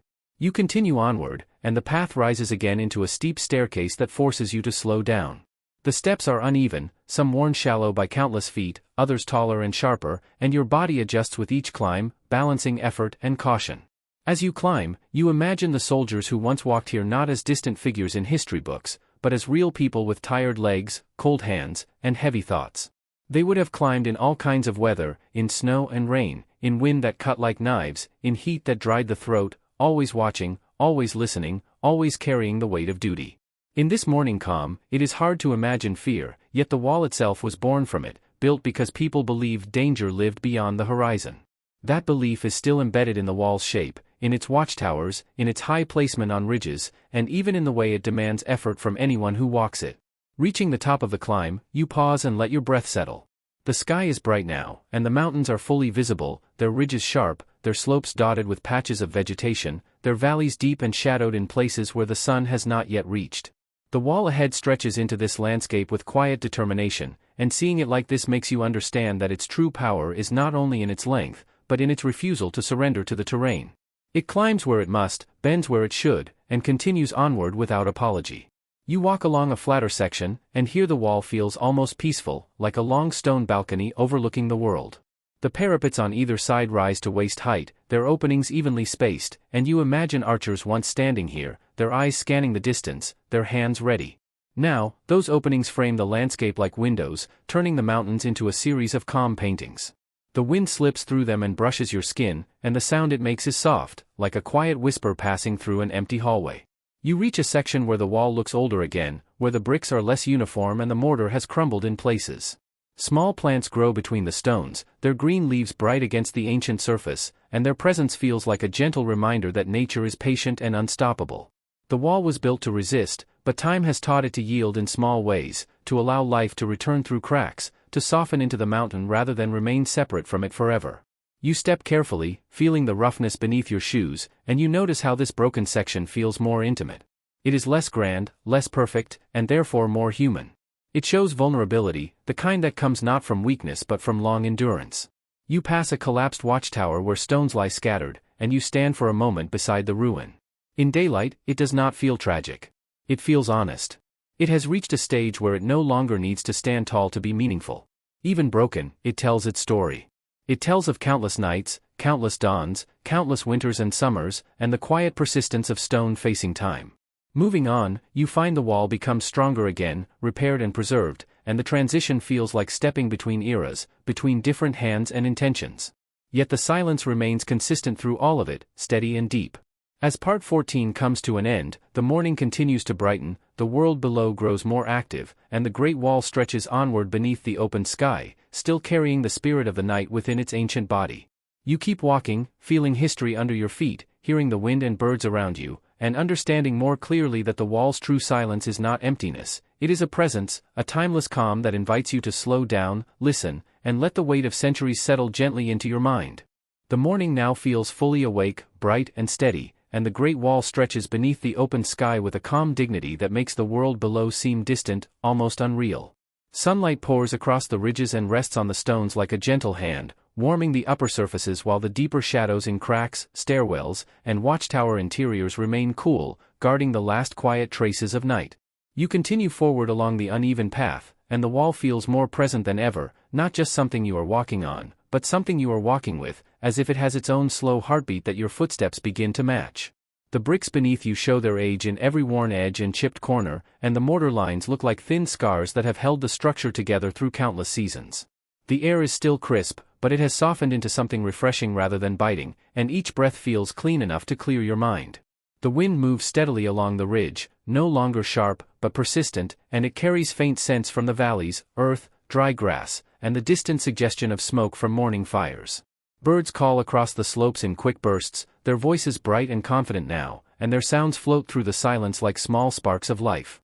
Yet the wall's quiet remains the strongest presence, not because there is no sound, but because the vastness of the place makes every sound feel respectful, like it belongs here only gently. You pass another watchtower, and in this full daylight it looks like a weathered witness rather than a guardian. Its stones are stained by rain and time, rough to the touch, and its openings frame the mountains beyond like windows carved into history. You step inside briefly, and the air cools around you, still and dim, as if the tower has held onto the night and refuses to let it go completely. Your footsteps echo softly, and the echo feels like a quiet conversation between your presence and the tower's memory. Standing near an opening, you look out across the ridges, and the wall's path becomes clearer in the distance, curving and rising like a stone river flowing through mountains.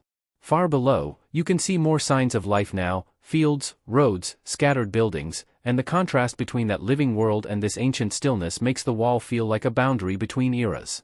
You step back outside and continue walking, and the sun feels warmer now on your skin. The stones beneath your feet have begun to lose their night chill on the surface, though the deeper cold still hides within them. As you move forward, the wall rises again into a steep staircase, and your pace slows naturally, your breathing deepening as your body works. The steps are uneven, worn by countless feet, and you feel the effort in your legs as you climb. In that effort, you begin to understand something deeper. The wall is not only a monument to defense, it is also a monument to endurance. It demanded endurance from those who built it, from those who guarded it, and even from those who simply traveled along it. Every stair is a reminder that history was not lived comfortably. It was lived through strain, through cold nights, through long hours of waiting, through the steady discipline of survival. At the top of the climb, you pause and let your breath settle. The view is vast, and the morning light makes everything sharp and clear. The mountains stretch outward in endless layers, their ridges rising and falling like frozen waves, and the valleys between them are deep and shadowed where the sun has not yet reached. The wall continues ahead, bending with the land, disappearing behind ridges only to return again, and the sight of it makes you feel both small and strangely protected, as if the wall's presence itself creates a sense of safety even now. You walk along a flatter section, and here the wall feels almost gentle, like a long stone walkway built for contemplation. The parapets rise on either side, their openings evenly spaced, and the wind slips through them with a soft whispering sound. You stop for a moment and place your hand on the stone, feeling the texture beneath your fingers, and you imagine the countless hands that have touched the same surface over centuries, workers laying bricks, soldiers leaning on parapets, travelers resting their weight for a moment. That thought makes the silence feel full, crowded with invisible presence. It is as if the wall remembers everyone who has ever walked it, and it holds those memories quietly, without judgment, without noise. You continue forward and reach a section where the wall looks older and more fragile, where bricks have loosened and the mortar has crumbled. Here, small plants grow between the stones, bright green against muted earth tones, and their presence feels like nature gently reclaiming what humans once tried to control. The wall, built to divide and protect, now becomes a place where life quietly returns through cracks. You step carefully through this rougher stretch, and the brokenness does not feel like failure. It feels like truth. It shows that even the strongest structures cannot remain untouched forever. Time wears everything down, not with violence, but with patience. You pass a collapsed watchtower, its stones scattered like fallen pieces of a long-forgotten fortress, and you stand beside it for a moment. In daylight, the ruin feels peaceful, almost beautiful in its honesty.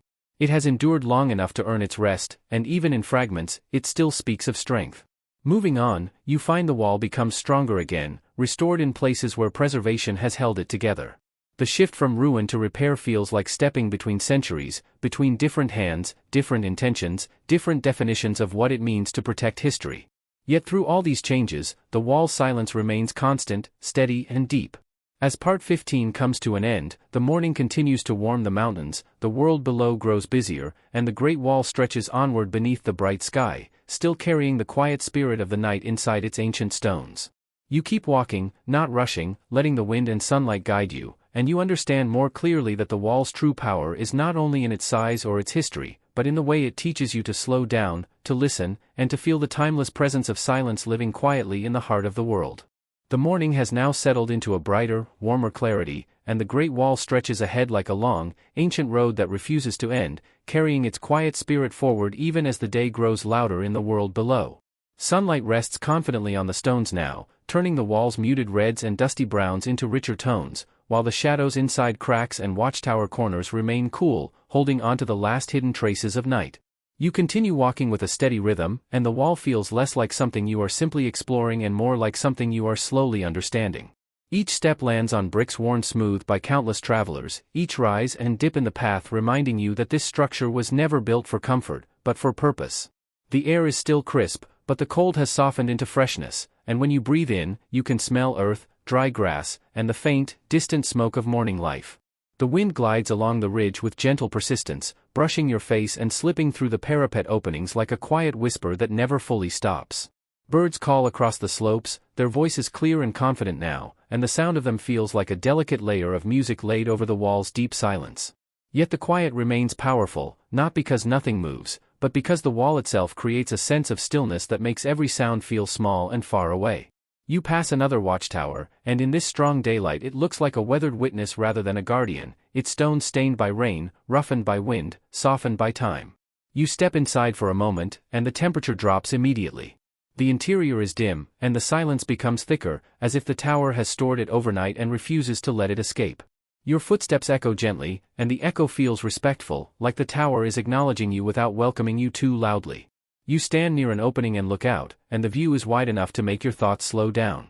The mountains stretch outward in layered ridges, their shapes sharp and clear, and the wall curves across them like a stone river flowing through a sea of peaks. Far below, the valleys show signs of life, fields, roads, scattered buildings, and the contrast between that busy world and the calm up here makes the wall feel like a boundary between different realities. It is not just a physical barrier, it is a place where time moves differently, where history feels close enough to touch. You step back outside, and the sunlight warms your face, and you continue forward along a section where the wall rises sharply again. The steps are uneven, worn down in places, sharp in others, and your pace slows naturally as you climb. Your breathing deepens, your legs tighten, and you feel the wall demanding your attention. In this effort, you begin to sense why the wall's silence feels so heavy and meaningful. It is not empty silence. It is silence shaped by endurance, by labor, by long hours of watchfulness, by the quiet discipline of people who lived here not for beauty, but for survival. Every step you climb feels like a small echo of their struggle, and even though you walk in peace, the stones beneath you still remember tension. At the top of the climb, you pause and look outward again. The sun is higher now, and the light is stronger, creating sharp contrast between sunlit ridges and shadowed valleys. The wall behind you stretches back into the distance, disappearing behind slopes, and ahead it continues, bending and rising as if it is following a path written by the mountains themselves. Seeing it like this makes you feel both small and connected, because the wall's length reminds you that countless others have stood where you stand, looked where you look, and felt the same mix of awe and quiet humility. You walk along a flatter stretch where the parapets frame the landscape like windows, and the openings between stones allow the wind to slip through with soft murmurs. The stones here feel warmer under your hand, and you can feel the difference between the sunlit surface and the cool depth beneath. In some cracks, small plants have taken root, their leaves bright green against the ancient stone, and their presence feels like a gentle reminder that nature never stops reclaiming what humans build. The wall may have been designed to resist enemies, but it cannot resist time, and it cannot resist life. You move into a section where the wall looks older and more fragile, where bricks are missing and the surface is rougher. Here, the path feels less controlled, more wild, as if the wall is slowly becoming part of the mountain again. You step carefully, feeling the unevenness beneath your feet, and you notice how the brokenness makes the wall feel more intimate. The perfect, restored sections feel impressive, but these worn, crumbling stretches feel honest, like they are showing you the wall's true age without decoration. You pass a collapsed watchtower, its stones scattered along the ridge like fallen memories, and you stop for a moment beside it. In the bright daylight, it does not feel tragic. It feels peaceful, as if the tower has simply reached a stage where it no longer needs to stand tall to be meaningful. It has watched enough nights, endured enough storms, and now it rests in fragments that still speak of strength. Moving on, you find the wall becomes stronger again, repaired and preserved, and the shift feels like stepping between centuries. Some parts of the wall carry the raw touch of ancient hands, while others carry the careful work of modern restoration. Yet both belong to the same story, and both are held together by the same silent spirit that runs through the wall like a heartbeat. The birds continue to call, the wind continues to glide, and far below, the world continues to awaken into activity. But up here, the wall still holds its calm separation, its timeless quiet. As part 16 comes to an end, the day has grown brighter and warmer, yet the Great Wall still carries the night within it, not as darkness, but as a deep, enduring stillness. You keep walking forward, letting the sunlight and wind guide you, and you understand that the wall's silence is not something that disappears when morning comes. It is something that remains, steady and patient, waiting in the stones for anyone willing to slow down and listen closely enough to hear the long, quiet breath of history. The morning has fully matured now, the sun climbing higher into a sky of soft blue, and the Great Wall stretches onward beneath it like a steadfast spine carved across the mountains, carrying the weight of centuries without complaint.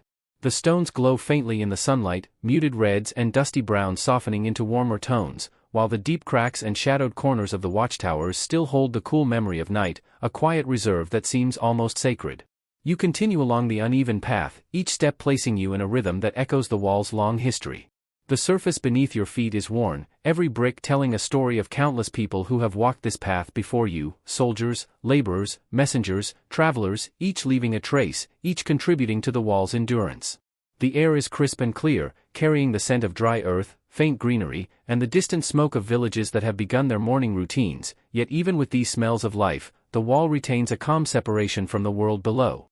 The wind moves along the ridge with gentle insistence, slipping through parapet openings and brushing your skin in a soft, steady rhythm. Its presence is constant but never harsh, like a quiet companion keeping pace with you. Birds call from the distant slopes, and their voices scatter lightly across the stone, yet the wall's silence remains dominant, not oppressive, but full and deliberate. Passing another watchtower, you notice how the daylight reveals every mark of age, weathered stone, softened edges, faint cracks, and patches of repair where the wall has been mended over the centuries. Stepping inside briefly, the air cools immediately, the shadows thick and comforting, and your footsteps echo with a measured, respectful cadence. You pause near an opening, looking outward across the mountains, and the wall stretches before you like a river of stone, bending, rising, and dipping along the ridges, disappearing behind slopes only to return further ahead. Far below, the valleys are clearer than ever, dotted with roads, fields, and scattered clusters of buildings, and the contrast between the active life below and the quiet endurance up here makes the wall feel like it exists in a separate layer of time, a slow and patient observer of centuries. Stepping back outside, you continue along the path, the stones now warmer from the sun. The wall rises again, steep and demanding, forcing careful placement of each foot and deepening of each breath. The effort is humbling, reminding you that those who built and patrolled this structure endured far harsher conditions, carrying the weight of responsibility and the threat of danger on every step. Climbing brings both fatigue and clarity. The wall's rhythm pulls you into a focused presence where only the stones, the wind, and your own body exist, and you realize that this is part of the wall's timeless teaching, patience, endurance, and awareness of the moment. At the top of the rise, you pause to take in the full view. The mountains stretch endlessly, their ridges layered like frozen waves, their slopes dotted with vegetation, and the wall itself continues like a determined thread, moving forward without pause or complaint. There is awe in the vastness, but there is also a strange comfort in the constancy of the wall, which has endured storms, war, and centuries of time, yet still stands. Walking along a flatter stretch, the parapets rise at waist height, framing the scenery like a series of quiet windows, and the wind slips through with a gentle hiss, creating a soft background for the deep silence that remains. Small plants grow in the cracks, stubbornly asserting life in the spaces left by time, and their green leaves against the muted stone feel like a gentle testament to persistence. You reach a section where the wall is older, less uniform, with crumbling bricks and rough surfaces. Here, the path is wilder, more intimate, and the brokenness feels honest, showing the wall's age without embellishment. It is a reminder that nothing remains untouched, that even something as monumental as the Great Wall is vulnerable to time, yet it remains magnificent in its endurance. A collapsed watchtower lies ahead, stones scattered across the ridge, and you stop beside it. In the daylight, it feels peaceful rather than tragic, dignified in ruin, a testament to the wall's enduring presence through countless nights and countless dawns. Moving past it, you enter a restored section, strong and deliberate, where modern hands have maintained continuity, and the transition from ruin to repair feels like a shift between centuries. The wall, in all its forms, holds the same silent spirit, patient, vast, and enduring. The birds continue their calls, the wind continues its glide, and the world below grows more active, yet the wall remains separate, suspended in its own calm, as if it occupies a space where history breathes slowly and deeply. As Part 17 comes to a close, the sunlight has grown stronger, illuminating ridges and valleys with clarity, yet the Great Wall carries its night within it, not as darkness but as a presence, a patient silence that teaches endurance, mindfulness, and the quiet weight of time. You keep walking forward, feeling the centuries beneath your feet, hearing the wind and birds around you, and understanding that the wall's true power is not just in its scale or length, but in its ability to make anyone willing to walk it slow down, listen, and feel the enduring pulse of history itself. The morning has deepened into mid-morning now, the sunlight spilling fully across the mountains, turning the Great Wall into a long ribbon of warm stone threading through ridges and valleys, yet even in this brightness, the wall's silence remains profound. Each brick beneath your feet carries centuries of weight, not only of the stones above it, but of history itself, the labor of countless hands and the memory of generations who built, repaired, and patrolled this monumental structure. The path rises and falls with the natural contours of the mountains, steep in places, flatter in others, and every shift forces you to slow, to place your feet carefully, and to become aware of each breath, each movement.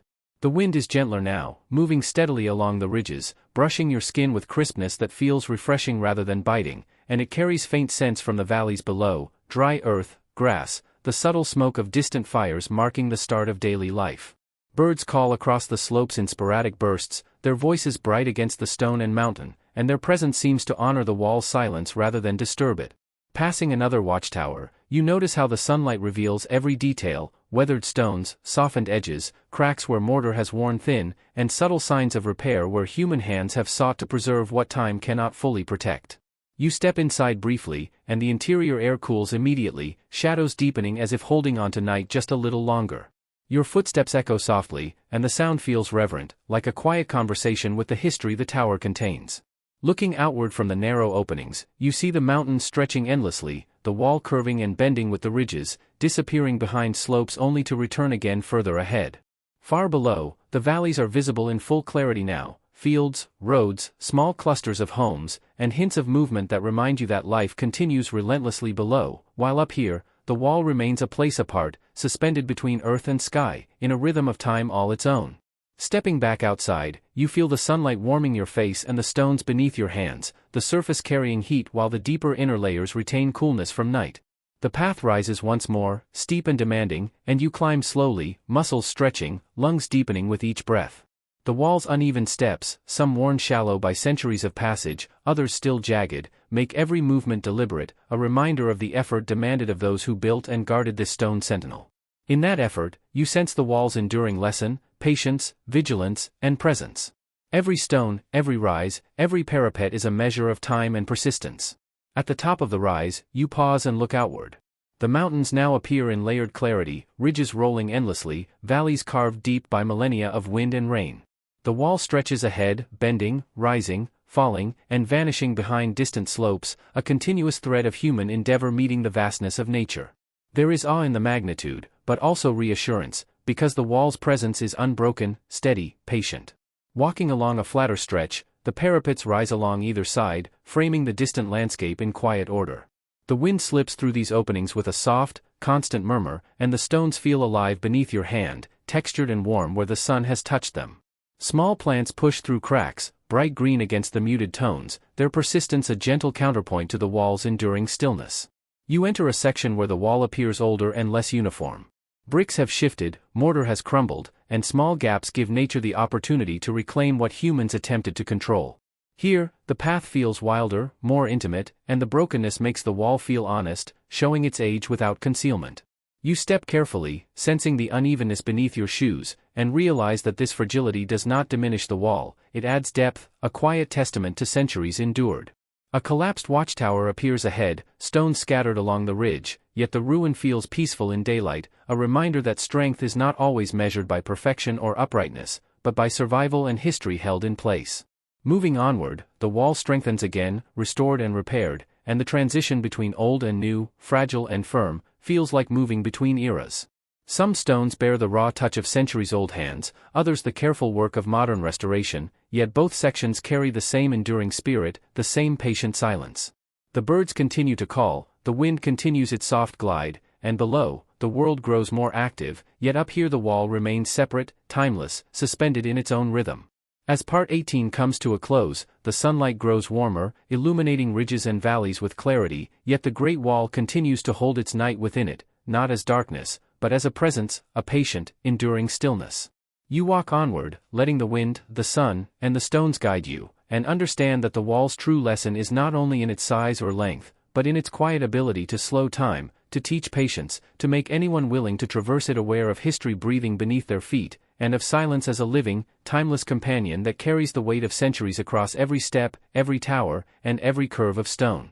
The morning has grown fully bright now, the sun high enough to illuminate every ridge and valley with a steady clarity, yet the Great Wall stretches onward beneath it as if untouched by time, holding within its stones the quiet memory of countless nights and centuries of labor. Each brick beneath your feet feels alive with history, worn smooth in places by the passage of innumerable travelers, soldiers, and laborers, while in other areas the roughness reminds you of the harsh conditions endured by those who built it. The path rises and falls with the mountains, steep in places where the climb demands full attention, flatter in others where the wall's width allows a slower, more contemplative pace, and every step draws you deeper into the rhythm of the landscape. The air is crisp, carrying the scent of earth, dry grass, and distant fires from villages that are now fully awake, yet the wall maintains a quiet separation from the world below, existing in its own suspended layer of time.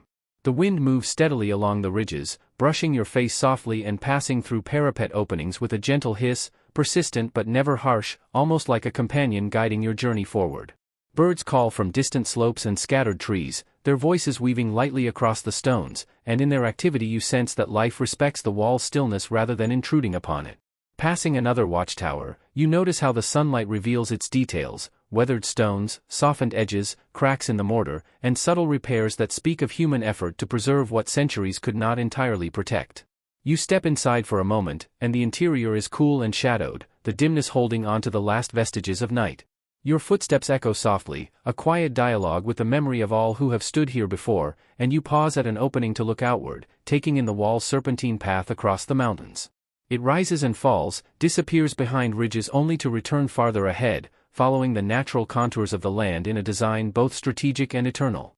Far below, the valleys reveal themselves in increasing detail, fields, roads, clusters of homes, and signs of movement that remind you life carries on relentlessly while the wall remains a steadfast observer. Stepping back outside, the sunlight warms the stones and your skin, yet the deep layers of brick remain cool, a subtle reminder of the night still present within. You continue upward, and the path rises again into a demanding staircase, uneven and steep, forcing concentration and deliberate movement. Each step connects you to the wall's history, the soldiers who patrolled it, the laborers who built it, and the countless travelers who passed through its shadows. The effort required to climb reminds you that endurance was not optional here, it was essential. At the top, you pause, taking in the mountain's endless layering of ridges and valleys, the wall extending forward with unwavering determination, curving, rising, and falling with the terrain, a continuous testament to human persistence against time and nature. Walking along a flatter stretch, the parapets rise at waist height, framing the landscape like windows carved into history. The wind slips through these openings with a soft whisper, and the stones feel textured beneath your hands, warm where sunlight touches them and cool in their shaded depths. Small plants have found purchase in the cracks, their green leaves vivid against the muted earth tones, a quiet demonstration that life always finds a way, even in the strongest of walls. Entering an older, less uniform section, you notice bricks shifted and mortar worn, gaps forming where nature has begun to reclaim its space. The path feels wilder here, intimate, a reminder that the wall is alive in its imperfection. Walking carefully, you feel a connection to the raw endurance of time, and even in its fragility, the wall retains its dignity. A collapsed watchtower appears ahead, stones scattered across the ridge, yet in daylight, it conveys not loss but quiet persistence. It has endured, witnessed countless days and nights, and even in ruin, it remains part of the wall's story. Moving onward, the path leads into restored sections, where modern repairs coexist with centuries-old stones. The contrast is striking, yet both convey the same spirit, patient, unbroken, and enduring. Birds continue their calls, the wind continues its glide, and below, the world grows increasingly active, yet the wall remains above it all, suspended in calm, a sentinel of quiet presence. As Part 19 concludes, the sunlight now bathes the wall in a warm glow, illuminating every ridge and valley while the stones continue to hold the memory of night, not as darkness but as enduring stillness.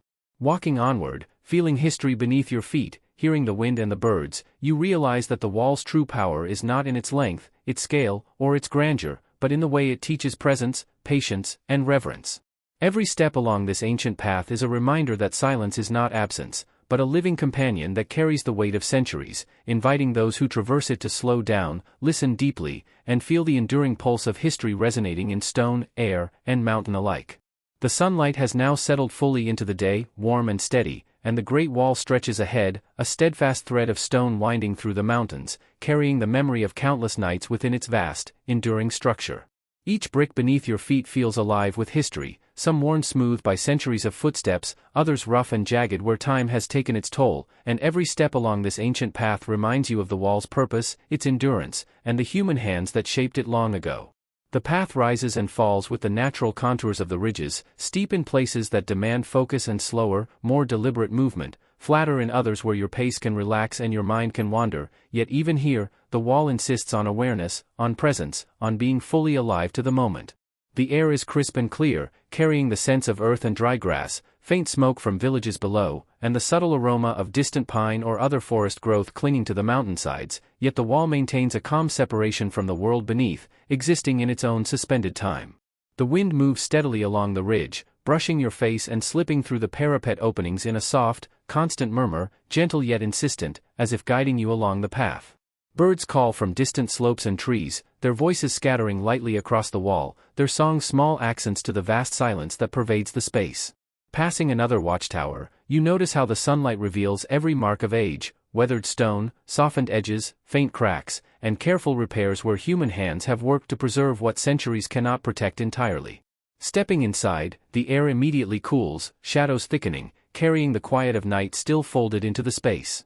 Your footsteps echo softly, reverent and unhurried, and you pause at an opening to look outward, taking in the wall's path as it bends, rises, and dips across the mountain ridges, disappearing behind slopes only to reappear farther ahead. The view below is vivid: valleys, fields, winding roads, scattered dwellings, and the faint movement of daily life, a world bustling far beneath the calm, unbroken presence of the wall.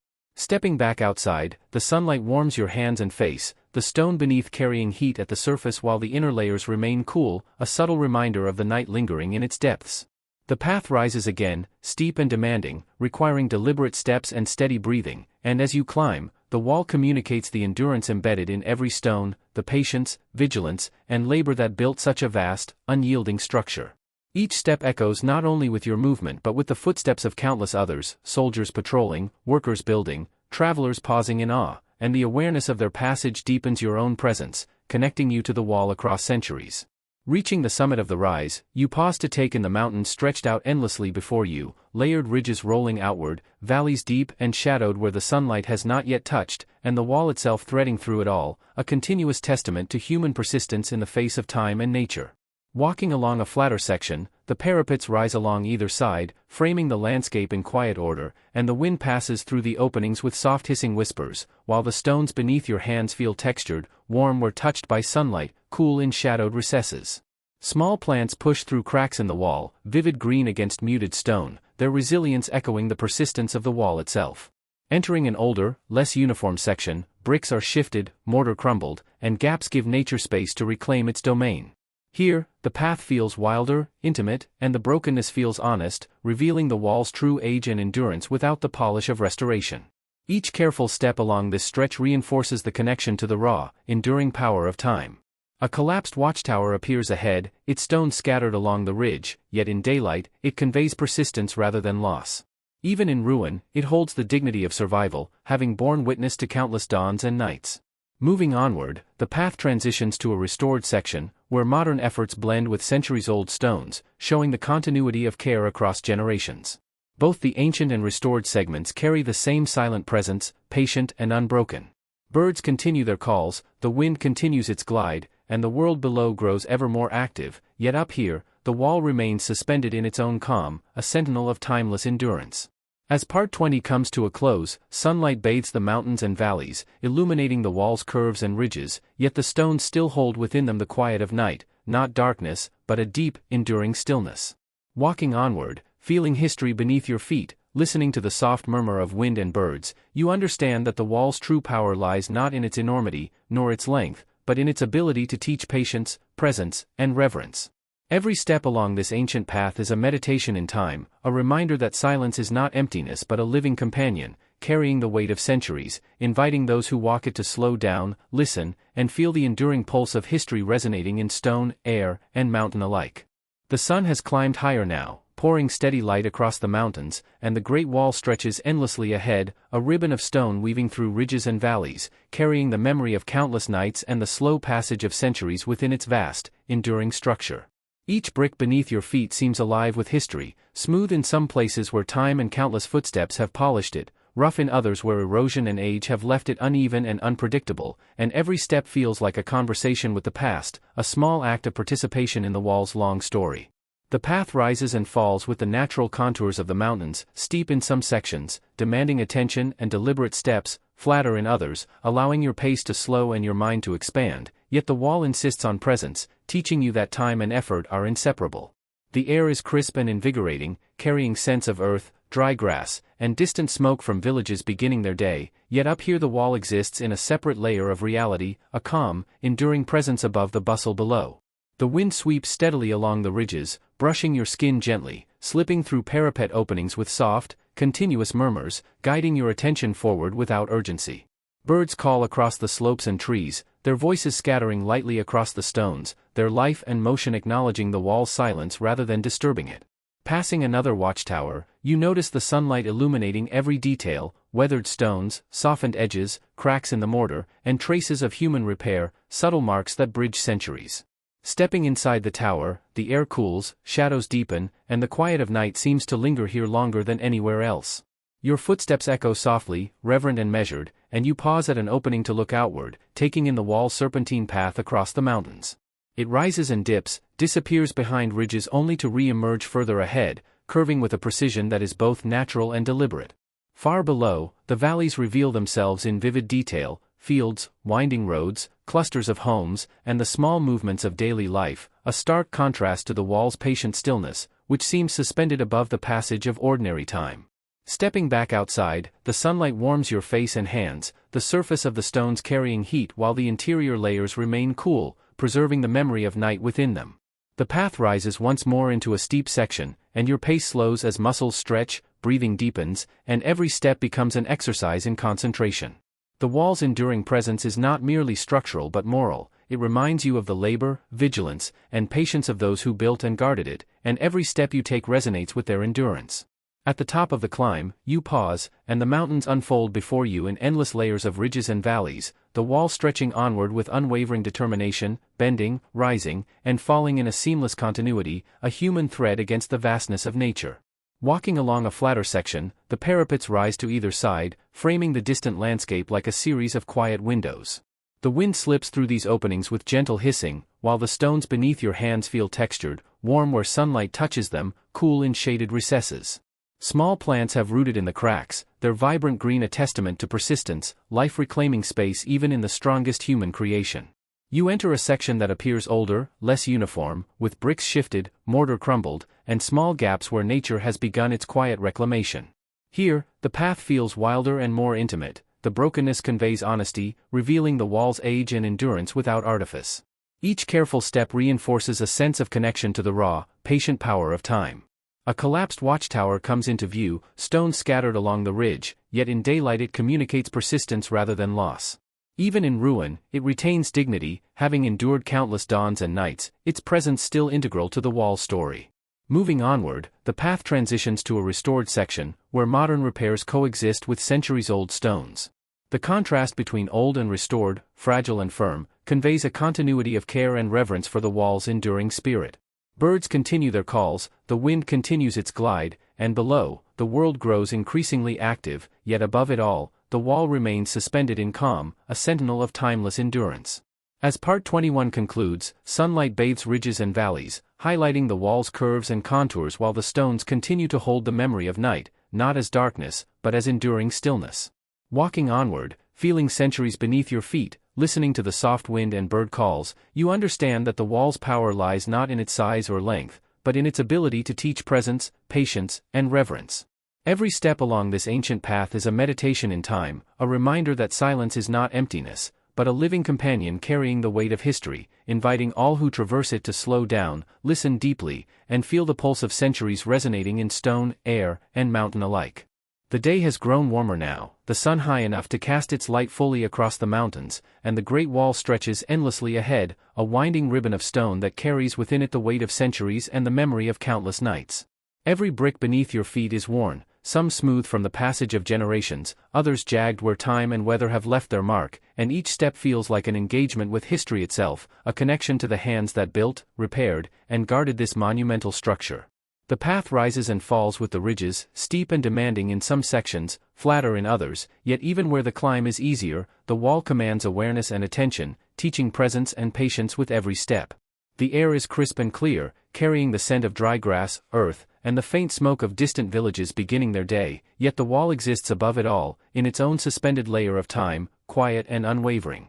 The wind sweeps along the ridges, brushing your face and slipping through parapet openings in a soft, constant murmur, persistent but gentle, as if guiding your journey without force. Birds call across the slopes, their songs scattered and fleeting, yet they do not disturb the wall's silence, rather, they seem to respect it, adding a delicate harmony to the enduring quiet. Passing another watchtower, the sunlight reveals every detail, weathered stones, softened edges, cracks in the mortar, and the faint traces of repair where human hands have labored to preserve what centuries could not entirely protect. Stepping inside, the air cools, shadows deepen, and the quiet of night still seems to linger here, folded into the space like a patient companion. Your footsteps echo softly, and you pause at an opening to look outward, taking in the wall's undulating path as it bends, rises, and dips along the ridges, disappearing behind slopes only to re-emerge further ahead, a stone serpent following the curves of the mountains with unerring patience. Below, the valleys open into view, fields, roads, clusters of homes, and faint movement of daily life, a busy world existing far beneath the calm persistence of the wall above. Stepping back outside, the sun warms your face and hands, while the stones beneath retain a hidden coolness, a subtle reminder of the night still residing within.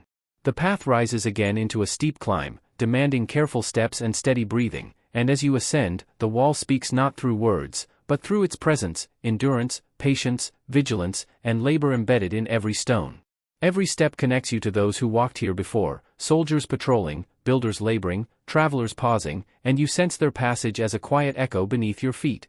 Reaching the top, you pause to take in the mountains, endless ridges unfolding layer upon layer, valleys deep and shadowed, the wall stretching onward, bending, rising, falling, a continuous thread of human determination interwoven with the vastness of nature.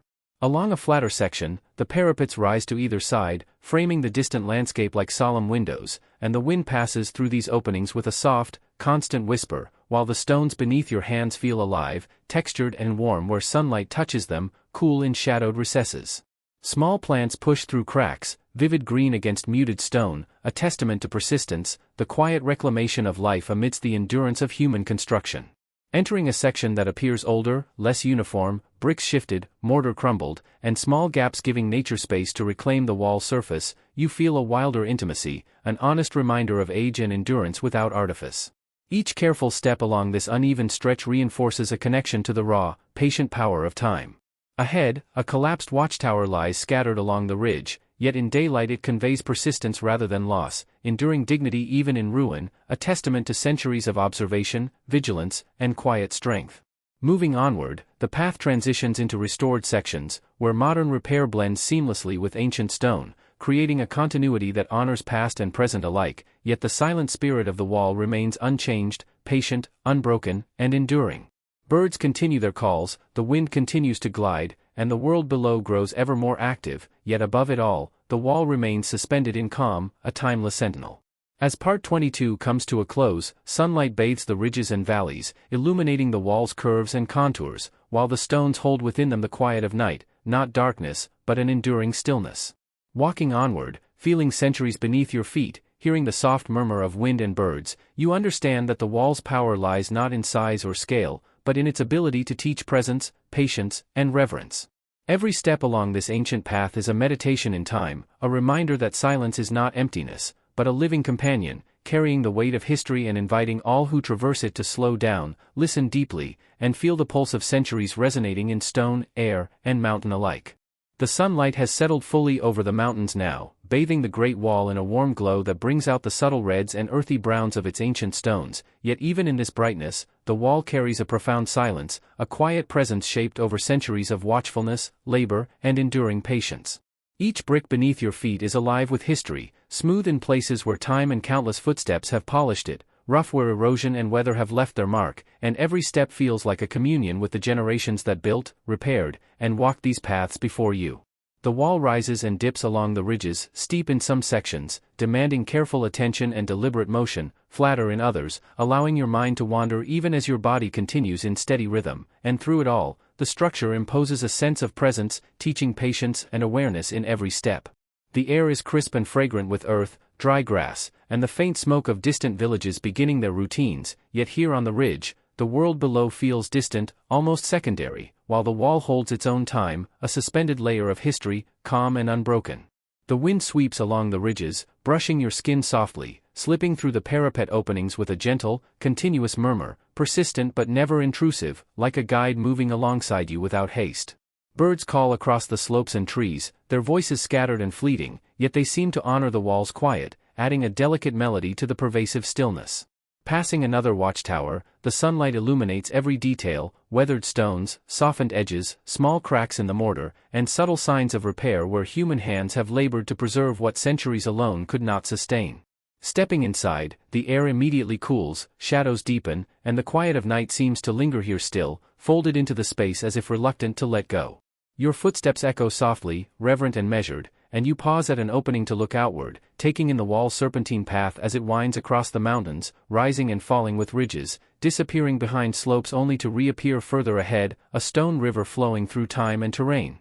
Far below, the valleys come into view, revealing fields, winding roads, clusters of homes, and the small movements of everyday life, contrasting sharply with the patient stillness that the wall maintains above, suspended in its own continuum. Stepping back outside, sunlight warms your hands and face, while the interior of the stones remains cool, preserving the memory of night within their depths.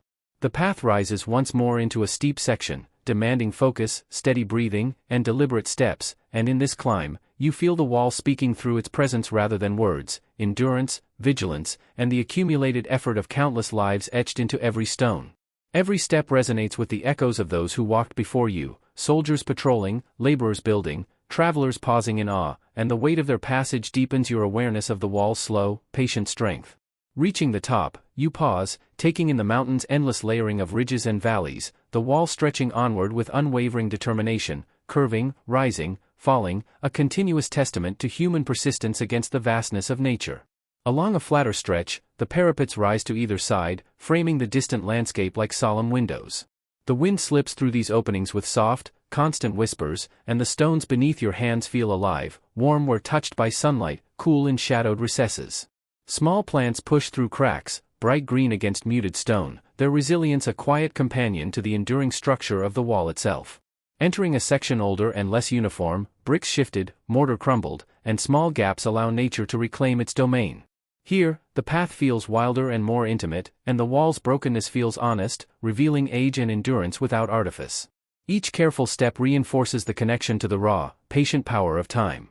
Ahead, a collapsed watchtower lies scattered along the ridge, yet in daylight, it conveys persistence, not loss. Even in ruin, it retains dignity, having witnessed countless dawns and nights. Moving onward, the wall transitions into restored sections where modern repairs blend with centuries-old stones, yet the silent spirit remains unchanged, patient, unbroken, enduring. Birds continue their calls, the wind continues its glide, and below, the world grows increasingly active, yet above it all, the wall remains suspended in calm, a sentinel of timeless endurance. As Part 23 concludes, sunlight illuminates ridges and valleys, highlighting the wall's curves and contours while the stones hold the memory of night, not as darkness, but as enduring stillness. Walking onward, feeling centuries beneath your feet, hearing the soft murmur of wind and birds, you realize the wall's true power lies not in its scale or length, but in its ability to teach presence, patience, and reverence. Every step along this ancient path becomes a meditation, a reminder that silence is not emptiness, but a living companion, carrying the weight of history, inviting those who traverse it to slow down, listen, and feel the enduring pulse of centuries resonating in stone, air, and mountain alike. The sun now hangs high over the mountains, flooding the Great Wall with a warm, steady light that casts long, deliberate shadows across the uneven stones, yet even in this brilliance, the wall maintains a quiet, almost sacred stillness that seems to have been built into its very structure over centuries of vigilance and labor. Every brick beneath your feet carries the weight of history, some worn smooth by generations of soldiers, laborers, and travelers, others rough where erosion and the passage of time have left their mark, and with each step, you feel the connection between yourself and those who walked these paths long before, their presence echoing faintly in the rhythm of your movement. The wall undulates along the mountain ridges, steep in places, demanding deliberate steps and focused breathing, flatter in others, inviting a slower, more reflective pace, yet even where the ground eases, the wall commands awareness, teaching patience, endurance, and the subtle art of being present. The air is sharp, carrying the sense of dry earth, mountain vegetation, and the faint smoke of distant villages now alive with morning activity, yet the ridge feels suspended above it all, a world apart where time flows differently, and the wall's ancient silence envelopes you in a calm that contrasts sharply with the busy valleys below. The wind drifts along the stone parapets, brushing your skin with gentle insistence, slipping through gaps and embrasures with a soft murmur, persistent but never intrusive, like a companion guiding without urgency. Birds call intermittently from distant slopes, their voices scattered, fleeting, yet never disturbing the wall's quiet, adding instead a delicate melody that complements the stillness. Passing a watchtower, the sunlight reveals every mark of age and endurance, stones softened by weather, edges rounded with time, faint cracks in the mortar, and subtle repairs where human hands across generations have sought to preserve the wall's continuity. Stepping inside, the air cools instantly, shadows deepen, and the faint lingering of night is tangible, held in the thick stone walls. Your footsteps echo softly in this dim interior, a respectful dialogue with the countless souls who have moved through here, and pausing at an opening, you look outward to see the wall winding like a living ribbon across the mountains, rising and dipping with the natural contours, disappearing behind slopes only to reappear further ahead, continuous and unwavering. Below, the valleys open in detailed clarity, fields, roads, scattered dwellings, and the faint motion of life continues unnoticed by the wall's patient watch, a contrast to the deliberate, measured stillness above. Back outside, the sun warms your face and hands while the stones retain a hidden coolness, preserving the memory of night in their depth. The path rises once more into a demanding climb, requiring careful footing and steady, deliberate breaths. Each step becomes a meditation, a small echo of the wall's long endurance, and you sense the weight of centuries embedded in every stone, the vigilance, patience, and labor of countless hands that shaped and maintained this structure. At the summit, you pause, gazing across endless layers of ridges and valleys, the wall stretching onward like a lifeline carved into the mountains, bending, rising, and falling in perfect continuity.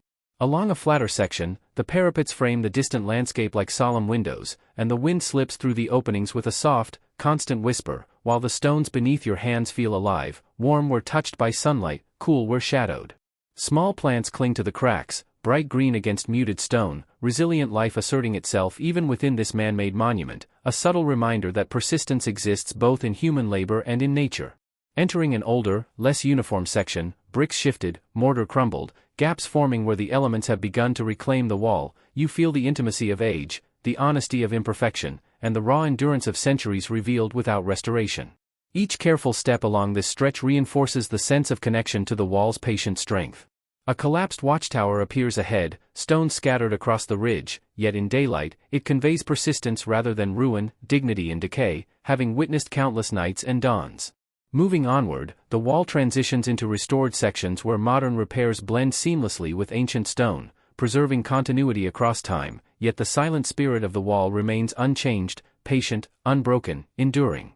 Birds continue their calls, the wind continues its soft glide, and below, the world grows busier, yet above it all, the wall remains suspended in calm, a sentinel of timeless endurance. As Part 24 concludes, sunlight illuminates every curve, ridge, and valley, while the stones carry the quiet memory of night, not darkness, but enduring stillness. Walking onward, feeling centuries beneath your feet, hearing the wind and birds, you realize the wall's power lies not in its scale or length, but in its ability to teach presence, patience, and reverence. Each step along this ancient path is a meditation, a reminder that silence is not emptiness, but a living companion, carrying the weight of history, inviting all who traverse it to slow down, listen deeply, and feel the pulse of centuries resonating through stone, air, and mountain alike. The day has reached its full height now, the sun spilling across the mountains in a brilliant warmth that illuminates the Great Wall in every detail, yet even in this clarity, the wall retains a quiet, almost sacred stillness that has been accumulating across centuries of construction, vigilance, and endurance. Each stone beneath your feet is alive with history, smooth in places where generations of travelers, soldiers, and laborers have polished it, rough where time and the elements have left their mark, and every step you take resonates with the countless hands and lives that shape this monumental structure. The path rises and falls with the contours of the ridges, steep in some sections, demanding careful attention and deliberate breathing, flatter in others, allowing your pace to slow and your mind to wander, yet everywhere the wall asserts its presence, teaching patience, focus, and awareness with every step.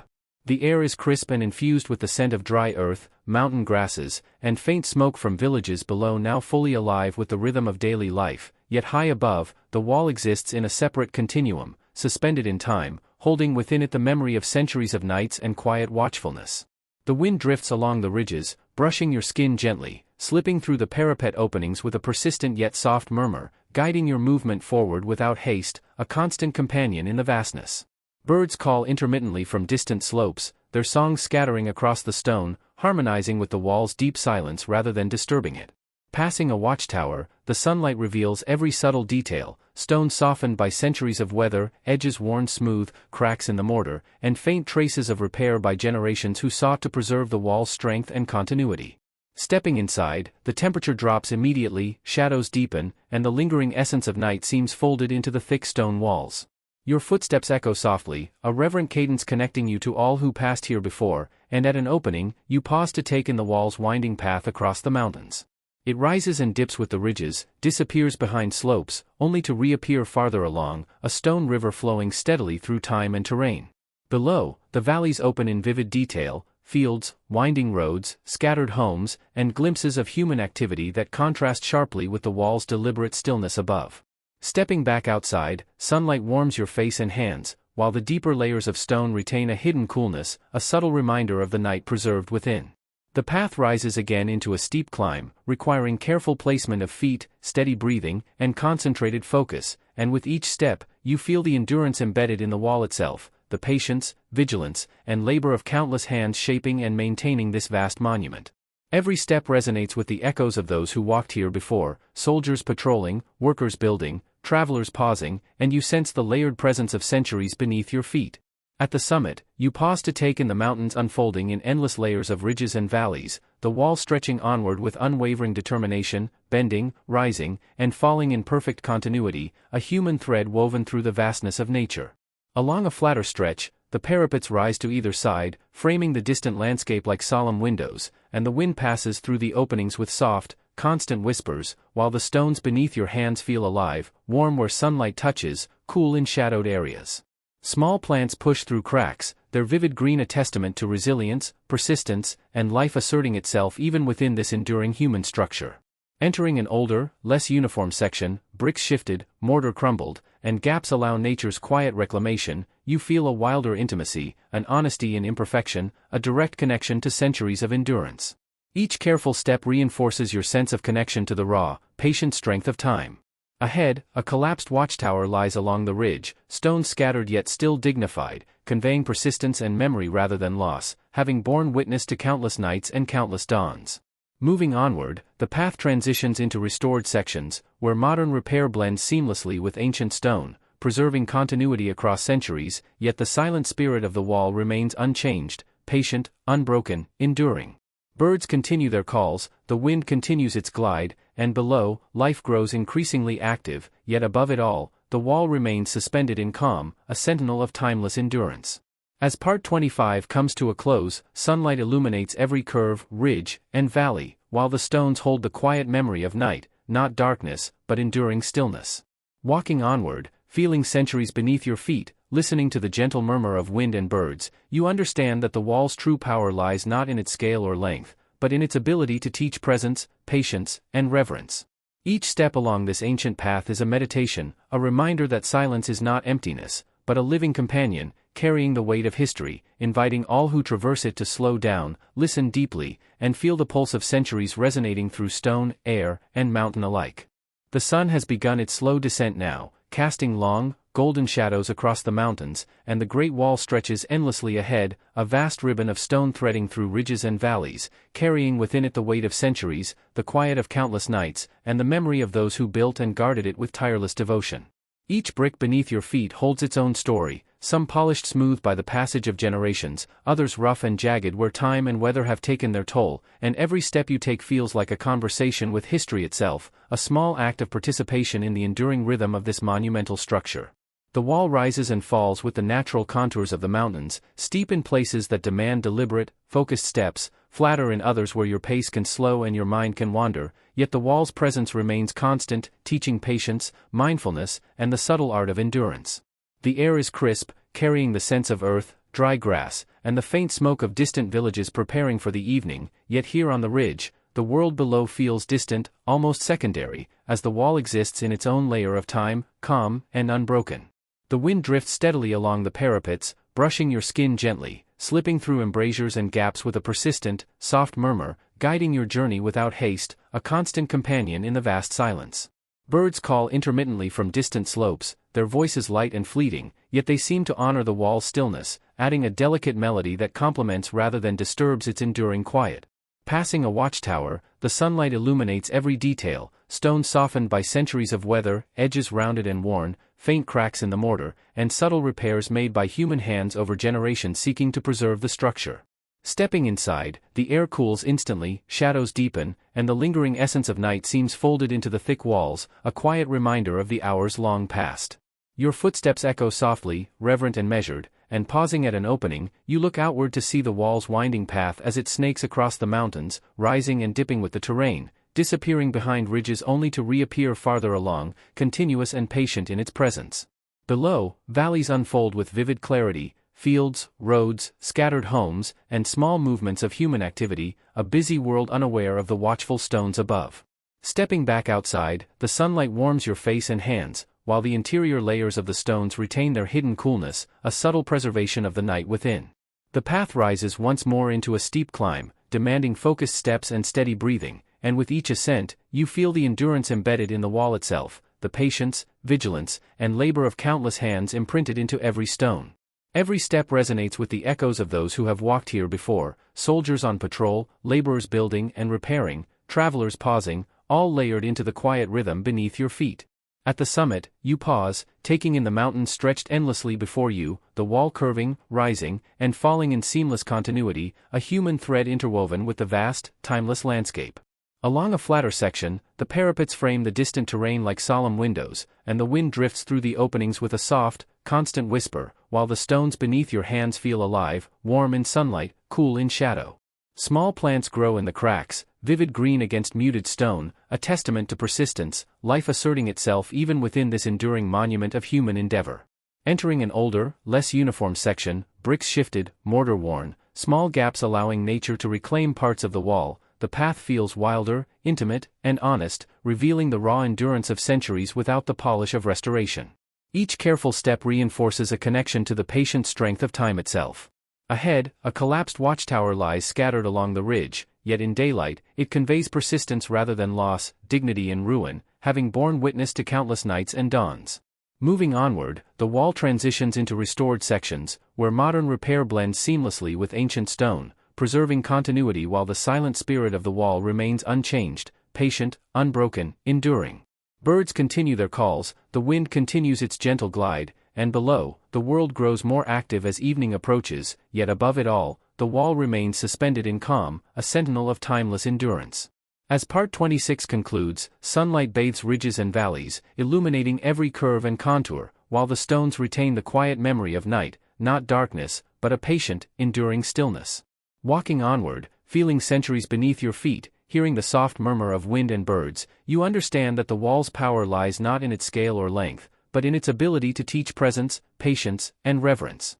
Every step along this ancient path becomes a meditation, a reminder that silence is not emptiness, but a living companion, carrying the weight of history, inviting all who traverse it to slow down, listen deeply, and feel the pulse of centuries resonating through stone, air, and mountain alike.